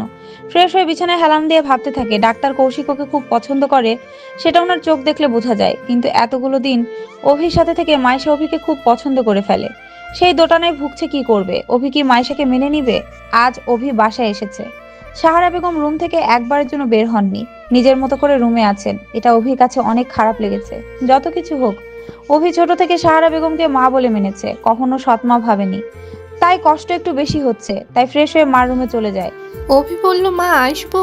সাহারা বেগম কিছুটা ভয় পেয়ে বলল, আয় ভেতরে আয়, কেমন আছিস? অভি মায়ের কাছে বসে বলল। তুমি কি আমার সাথে রাগ করেছো মা? আমি বাসায় আসার পর একবারও আমার সাথে দেখা করলে না, নিচ পর্যন্ত যাওনি। তুমি কি আমার উপর রেগে আছো? সাহারা বেগম কিছুক্ষণ চুপ থেকে বলল, এইসব কি বলছিস? আমি তোর সাথে অনেক ভুল করেছি, যার জন্য তোর জীবন নষ্ট হয়ে গেছে। আমার তো তোর সামনে যাওয়ার কোনো মুখ নেই। আমি অনেক বড় ভুল করেছি বাবা, বলে চোখের পানি ফেলছে। অভি মায়ের কোলে মাথা রেখে শুয়ে বলল, আমার মাথায় একটু হাত বুলিয়ে দাও মা। আর তুমি এইভাবে কথা বলো না, আমার খুব কষ্ট হয়। তুমি পাশে থাকলে আমি সবকিছু নতুনভাবে করতে পারবো। অভির কথায় সাহারা বেগমের চোখে পানি মুছে ভাবে নিজের মনে পেটের ছেলের থেকে বেশি অভি ওনাকে ভালোবাসে, আর সেই ছেলের জীবন শেষ করতে চেয়েছে। ভেবে চোখের পানি আবার মুছে বলল, যা বাবা, রেস্ট নে, অনেক কষ্ট করেছিস এতগুলো দিন। অভি মায়ের কথা শুনে মার রুম থেকে বের হয়ে ছাদে চলে যায়। ছাদে এসে দেখে মাইশা দোলনায় বসে আছে। অভি মাইশার পাশে বসে বলল, কি হয়েছে? এত কি ভেবে চলেছো? আমি তোমার সাহায্য করতে পারি? অভির কথা শুনে মাইশা অভির দিকে তাকিয়ে বলল, তেমন কিছু না, এমনিই ভালো লাগছে না। অভি মাইশার কথা শুনে ওর সামনে হাঁটু ভাঁজ করে বসে বলল, দেখো, আমি বুঝতে পারছি তুমি কি ভাবছো, কিন্তু তুমি আমার কথা শোনো। বলে মাইশার হাত ধরে বলল, আমি জীবনে অনেকের জীবন নষ্ট করেছি, সেটা বুঝে হোক না বুঝে হোক, কিন্তু আমি তোমার জীবন নষ্ট করতে চাই না। আর ডাক্তার কৌশিক তোমাকে খুব ভালোবাসে, তোমাকে অনেক সুখে রাখবে। বাসায় আসার আগে ডাক্তার কৌশিক আমাকে তোমার কথা বলেছে। ওর চোখে তোমার জন্য সত্যিই ভালোবাসা আছে, তাই ওকে ফিরিয়ে দেওয়ার মতো ভুল করো না। মাইশা অভির কথা শুনে কিছুক্ষণ চুপ থেকে বলল, অনুর কি হবে? তুমি কি অনুকে নিজের কাছে নিয়ে আসবে? অভি মাইশার কথা শুনে হেসে বলল, জোর করে ভালোবাসা হয় না। আর আমার প্রথম ভালোবাসা মায়া ছিল, সেই মায়াকে নিজের কাছে রাখতে পারিনি, তাই অন্য কারো জীবন নষ্ট করার অধিকার আমার নেই। অনু ভালো হয়ে গেলে ওকে আমি ডিভোর্স দিয়ে দিব। অনু নিজের মতো করে জীবন সুন্দর করে গড়ে তুলুক, সেই কামনা করি। কিন্তু তুমি কৌশিকের কথাটা ভেবে দেখো, ছেলেটা সত্যি খুব ভালো, ওনার মতো মানুষ হয় না।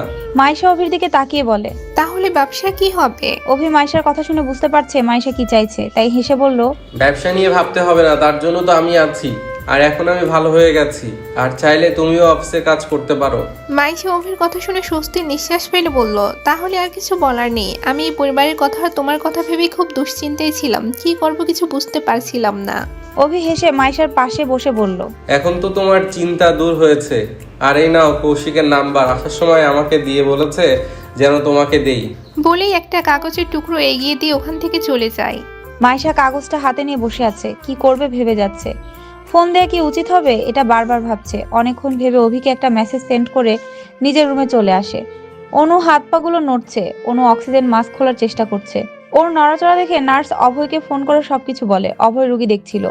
নার্সের ফোন পেয়ে রুগী দেখা বন্ধ করে অনুর কেবিনে চলে আসে। এসে অনুর অবস্থা দেখে মাস্ক খুলে দেয়।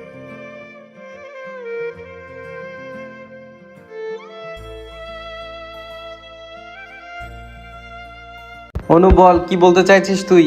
কেন এমন করছিস? অনু অভির দিকে তাকিয়ে বলল, আমি এখানে কিভাবে এসেছি, আর বাবা মা কোথায়?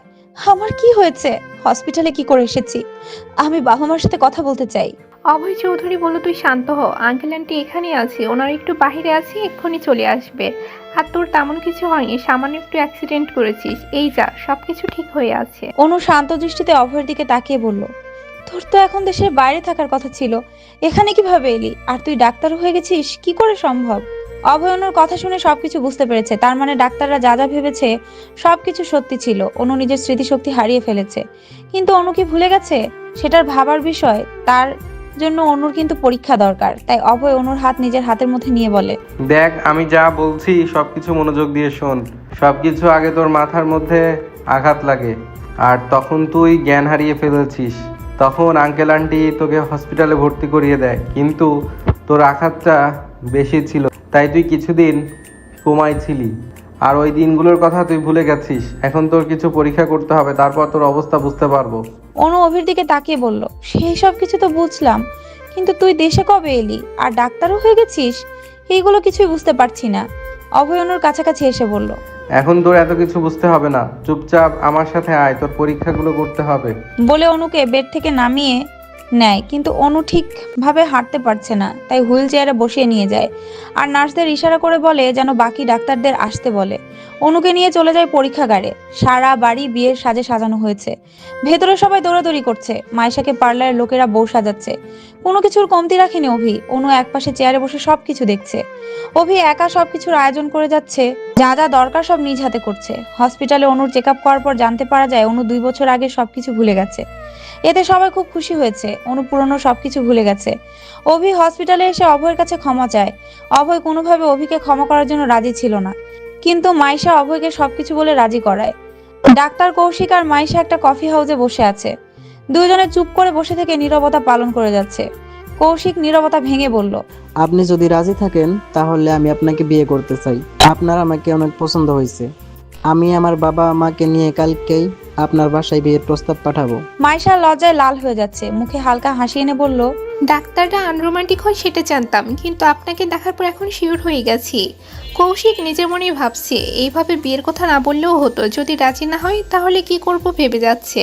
মাইশা টেবিল থেকে উঠে এক কদম এগিয়ে গিয়েই বলল, আপনার বাবা মাকে নিয়ে কখন আসবেন সেটা মেসেজ করে জানিয়ে দিন, বলে ওখানে না দাঁড়িয়ে ওখান থেকে চলে আসে। মাইশার কথা শুনে ডাক্তার কৌশিকের নাচতে ইচ্ছে করছিল, কিন্তু ইচ্ছেটাকে মনের মধ্যে আটকে রেখে ওখান থেকে বাসায় চলে যায়। বাসায় এসে বাবা মাকে সবকিছু বলে।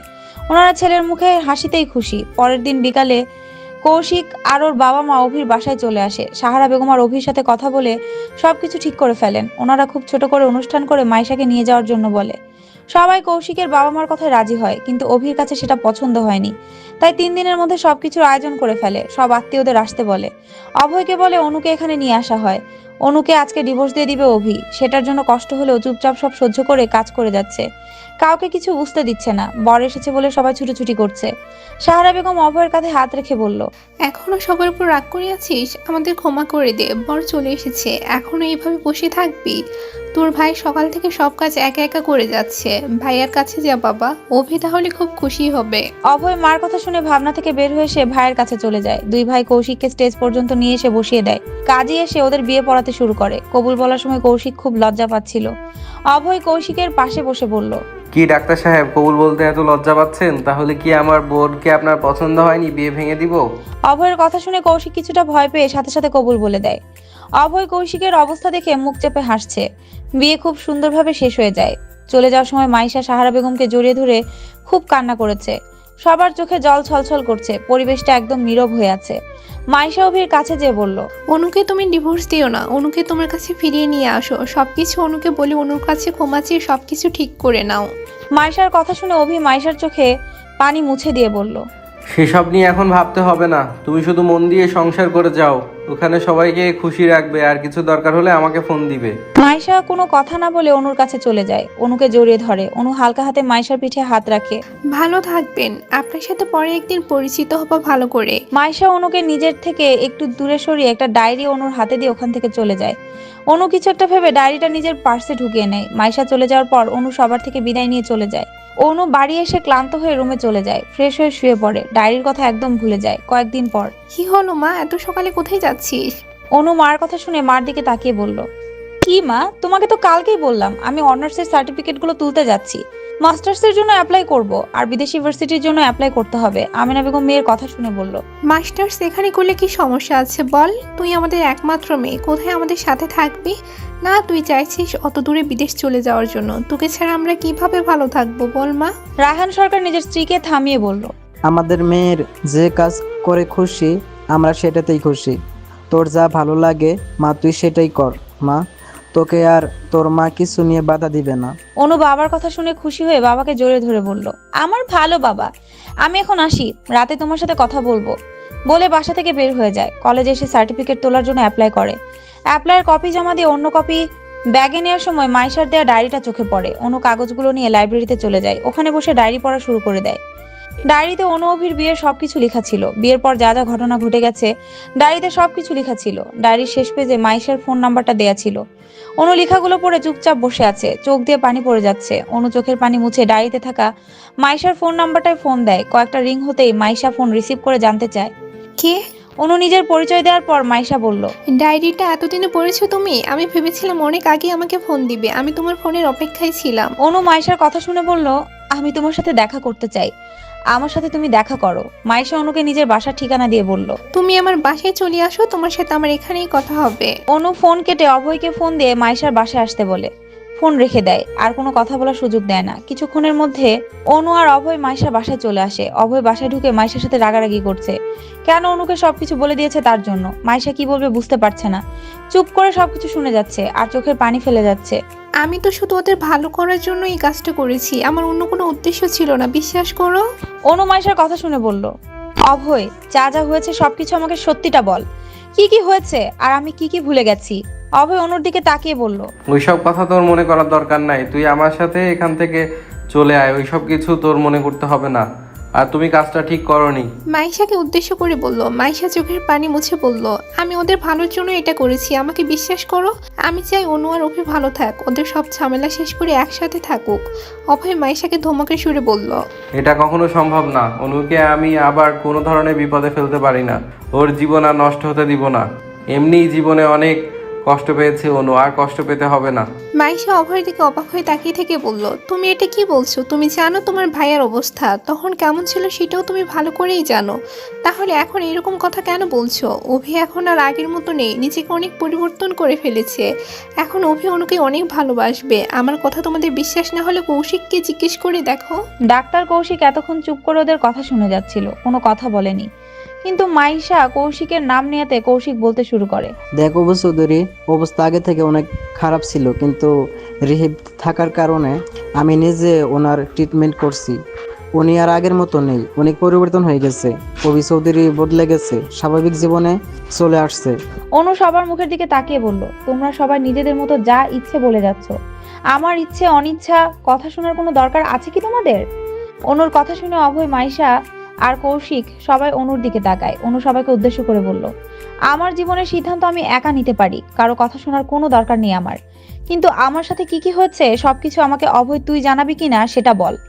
অভয় অনুর দিকে তাকিয়ে বলল, তুই শান্ত হয়ে বস, আমি তোকে সবকিছু বলছি। বলে অনুর পাশে বসে কিছু বলতে যাবে, তার আগে অভয়ের ফোন বেজে ওঠে। অভয় ফোন হাতে নিয়ে দেখে অভির নাম্বার থেকে ফোন এসেছে, তাই ওখান থেকে উঠে একটু দূরে গিয়ে ফোন রিসিভ করে। কথা বলে অনুর কাছে এসে বলল, আমার সাথে এখনই চল, আমাদের এখনই যেতে হবে। মাইশাকে উদ্দেশ্য করে বলে, তোমরাও আমাদের সাথে এসো।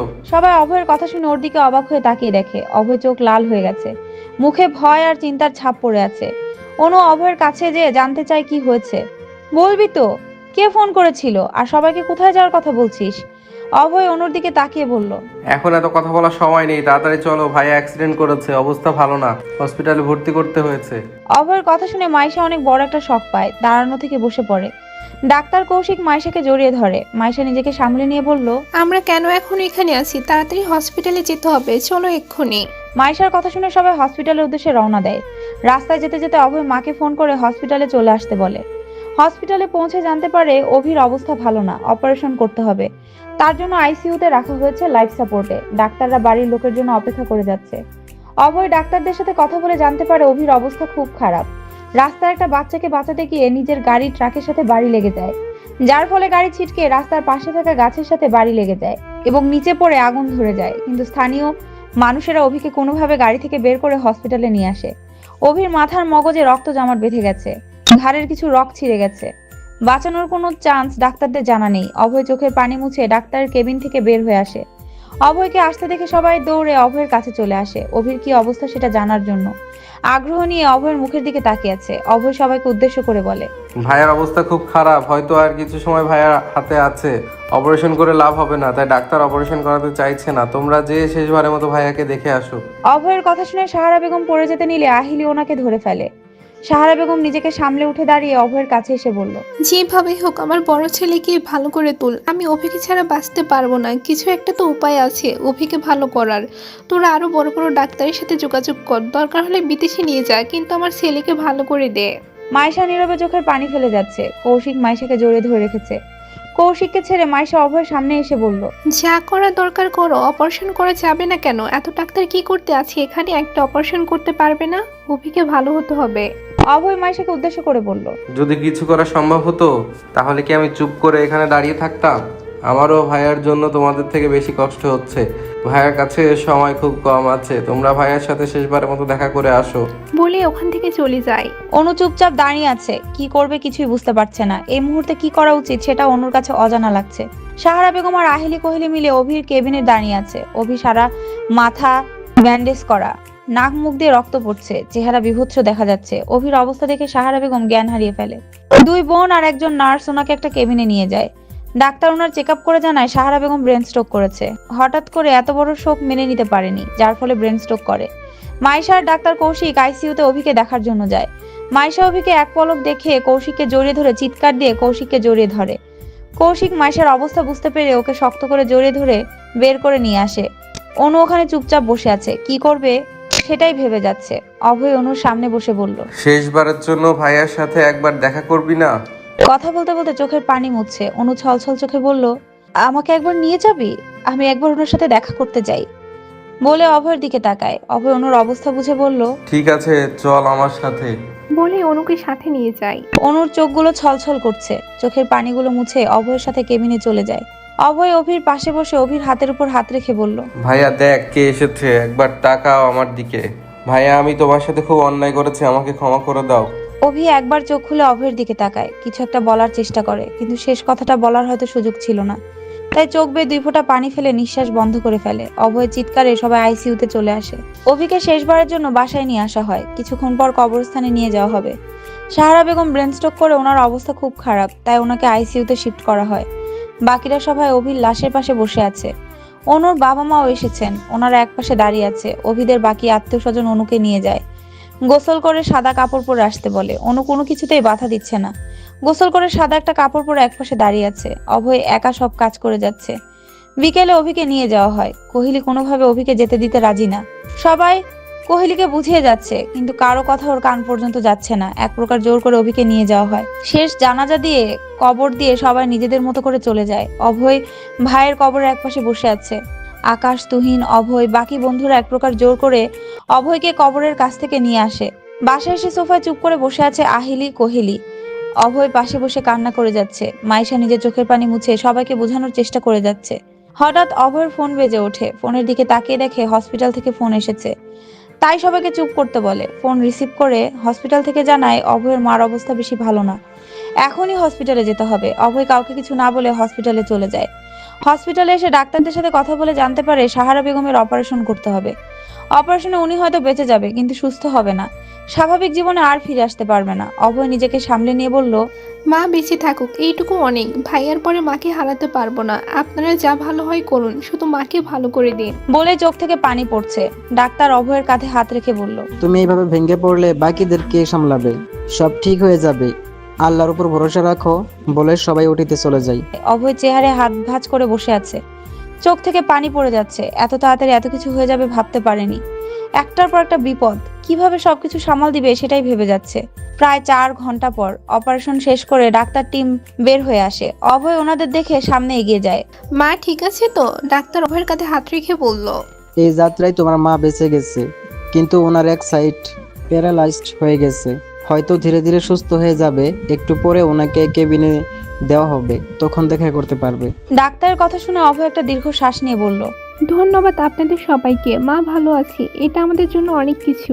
বলেই চোখের পানি ফেলছে। পেছন থেকে অনু অভয়ের কাঁধে হাত রেখে বলল, তুই এত চিন্তা করিস না, সবকিছু ঠিক হয়ে যাবে। এখন আন্টির সাথে দেখা করে বাসায় যাওয়া দরকার তোর। অভয় অনুর দিকে তাকিয়ে বলল, তুই এই সাদা শাড়ি চেঞ্জ কেন করিসনি? আর তুই বাসায় চলে যা, অনেকক্ষণ হয়েছে এসেছিস। অনু অভয়কে থামিয়ে দিয়ে বলল, আমাকে নিয়ে ভাবতে হবে না, আমি এখন কিছুদিন তোদের বাড়িতে থাকবো। বাবা মাকে বাড়ি পাঠিয়ে দিয়েছি, আন্টিকে দেখে একসাথে বাসায় যাব। অভয় কিছু না বলে অনুর দিকে তাকিয়ে আছে। কি রে, এইভাবে কি দেখছিস? কি হয়েছে, কিছু বলবি? অভয় কিছুক্ষণ চুপ থেকে বলল, তুই কত বদলে গেছিস, তোকে চেনাই যাচ্ছে না। তুই আমাদের বাড়িতে থাকলে সবার জন্য খুব ভালো হবে। অনু অভয়ের কথা শুনে বলল, সময় মানুষকে অনেক বদলে দেয়, এখন চল আন্টিকে দেখে আসি। বলে দুজনে সাহারা বেগমের কেবিনে চলে যায়। ওখানে কিছুক্ষণ বসে থেকে বাইরে বের হয়ে আসে, বাসার উদ্দেশ্যে রওনা দেয়। অনু অভয়ের বাসায় এসে সবকিছু একা সামলে নিয়েছে। কিছুদিন পর সাহারা বেগমকেও বাসায় নিয়ে আসা হয়। উনি সারাদিন হুইল চেয়ারে বসে থাকে, অভির ছবির সামনে বসে থাকে বেশি সময়, আর নিজের মতো করে চোখের পানি ফেলে যায়। সময় সবকিছু ভুলিয়ে দেয়, ঠিক তেমনই সবাই সবকিছু ভুলে নতুন করে এগিয়ে যায়। আহিলি কোহলি কলেজ যেতে শুরু করে, অভয় হসপিটালে যায় রোজ। বাসায় সাহারা বেগম একাই থাকে, অনু মাঝে মাঝে এসে ওনাকে দেখে যায়। 2 বছর পর অনু বউ সেজে বাসর ঘরে বসে আছে। এই 2 বছরে অনেক কিছু চেঞ্জ হয়ে গেছে। অনু বাসর ঘরে বসে ভেবে যাচ্ছে। সাহারা বেগম আহিলি কোহলি অনুদের বাসায় এসে অনুকে নিজের ছেলের বউ করে নেওয়ার দাবি করে। আমেনা বেগম কোনোভাবে ওনাদের কথায় রাজি না, কিন্তু অনুর বাবা ওনাদের প্রস্তাব শুনে বলল, আমাদের রাজি হওয়ার থেকেও বেশি দরকারি হলো অনুর মতামত জানার। অনু রাজি থাকলে আমাদের কোনো সমস্যা নেই। অনুর বাবার পাশে বসে সবকিছু শুনছে, কি বলবে সেটাই ভেবে যাচ্ছে। সাহারা বেগম রায়হান সরকারের কথাতে সম্মতি দিয়ে অনুর কাছ থেকে জানতে চায় অনুর কি মত। অনু মাথা নিচু করে বলল, বাবা যা ভালো বুঝে সেটাই করবে, আর আমি সেটাতেই রাজি বলে ওখান থেকে উঠে চলে যায়। অনুর কথা শুনে সবাই বুঝতে পারে অনু কি চায়, তাই দেরি না করে যত তাড়াতাড়ি সম্ভব ওনারা অনুকে বউ করে নিয়ে যেতে চায়। আহিলির বিয়ে হয়ে গেছে, ছেলে আহিলি নিজে পছন্দ করেছে। শ্বশুরবাড়ি যে আহিলি নিজের ভুল বুঝতে পারে, তাই বিয়ের কিছুদিন পর অনুর কাছে যে ক্ষমা চেয়ে আসে। হঠাৎ দরজার আওয়াজ শুনে অনু নিজেকে একটু গুটিয়ে বসে। অভয় ভেতরে এসে বলল, কিরে তুই বিয়েতে রাজি ছিলি না? আমাকে তোর পছন্দ হয়নি? অনু অভয়ের কথা শুনে মাথা নিচু করে আছে, কোনো কথা বলছে না। লজ্জায় নিজের হাতগুলো মুঠোর মধ্যে নিয়ে রেখেছে। অভয় কিছুটা এগিয়ে এসে অনুর ঘোমটা সরিয়ে অনুর হাত নিজের হাতের মধ্যে নিয়ে বলল, ভালোবাসিস আমাকে? পারবি তো সবকিছু ভুলে আমার সাথে সারা জীবন থাকতে? তোর জীবনের সব কালো ভালোবাসার রঙে বদলে দেওয়ার অধিকার দিবি? অনু কোনো কথা না বলে অভয়কে জড়িয়ে ধরে। অভয় অনুকে শক্ত করে বুকের মধ্যে জড়িয়ে ধরে।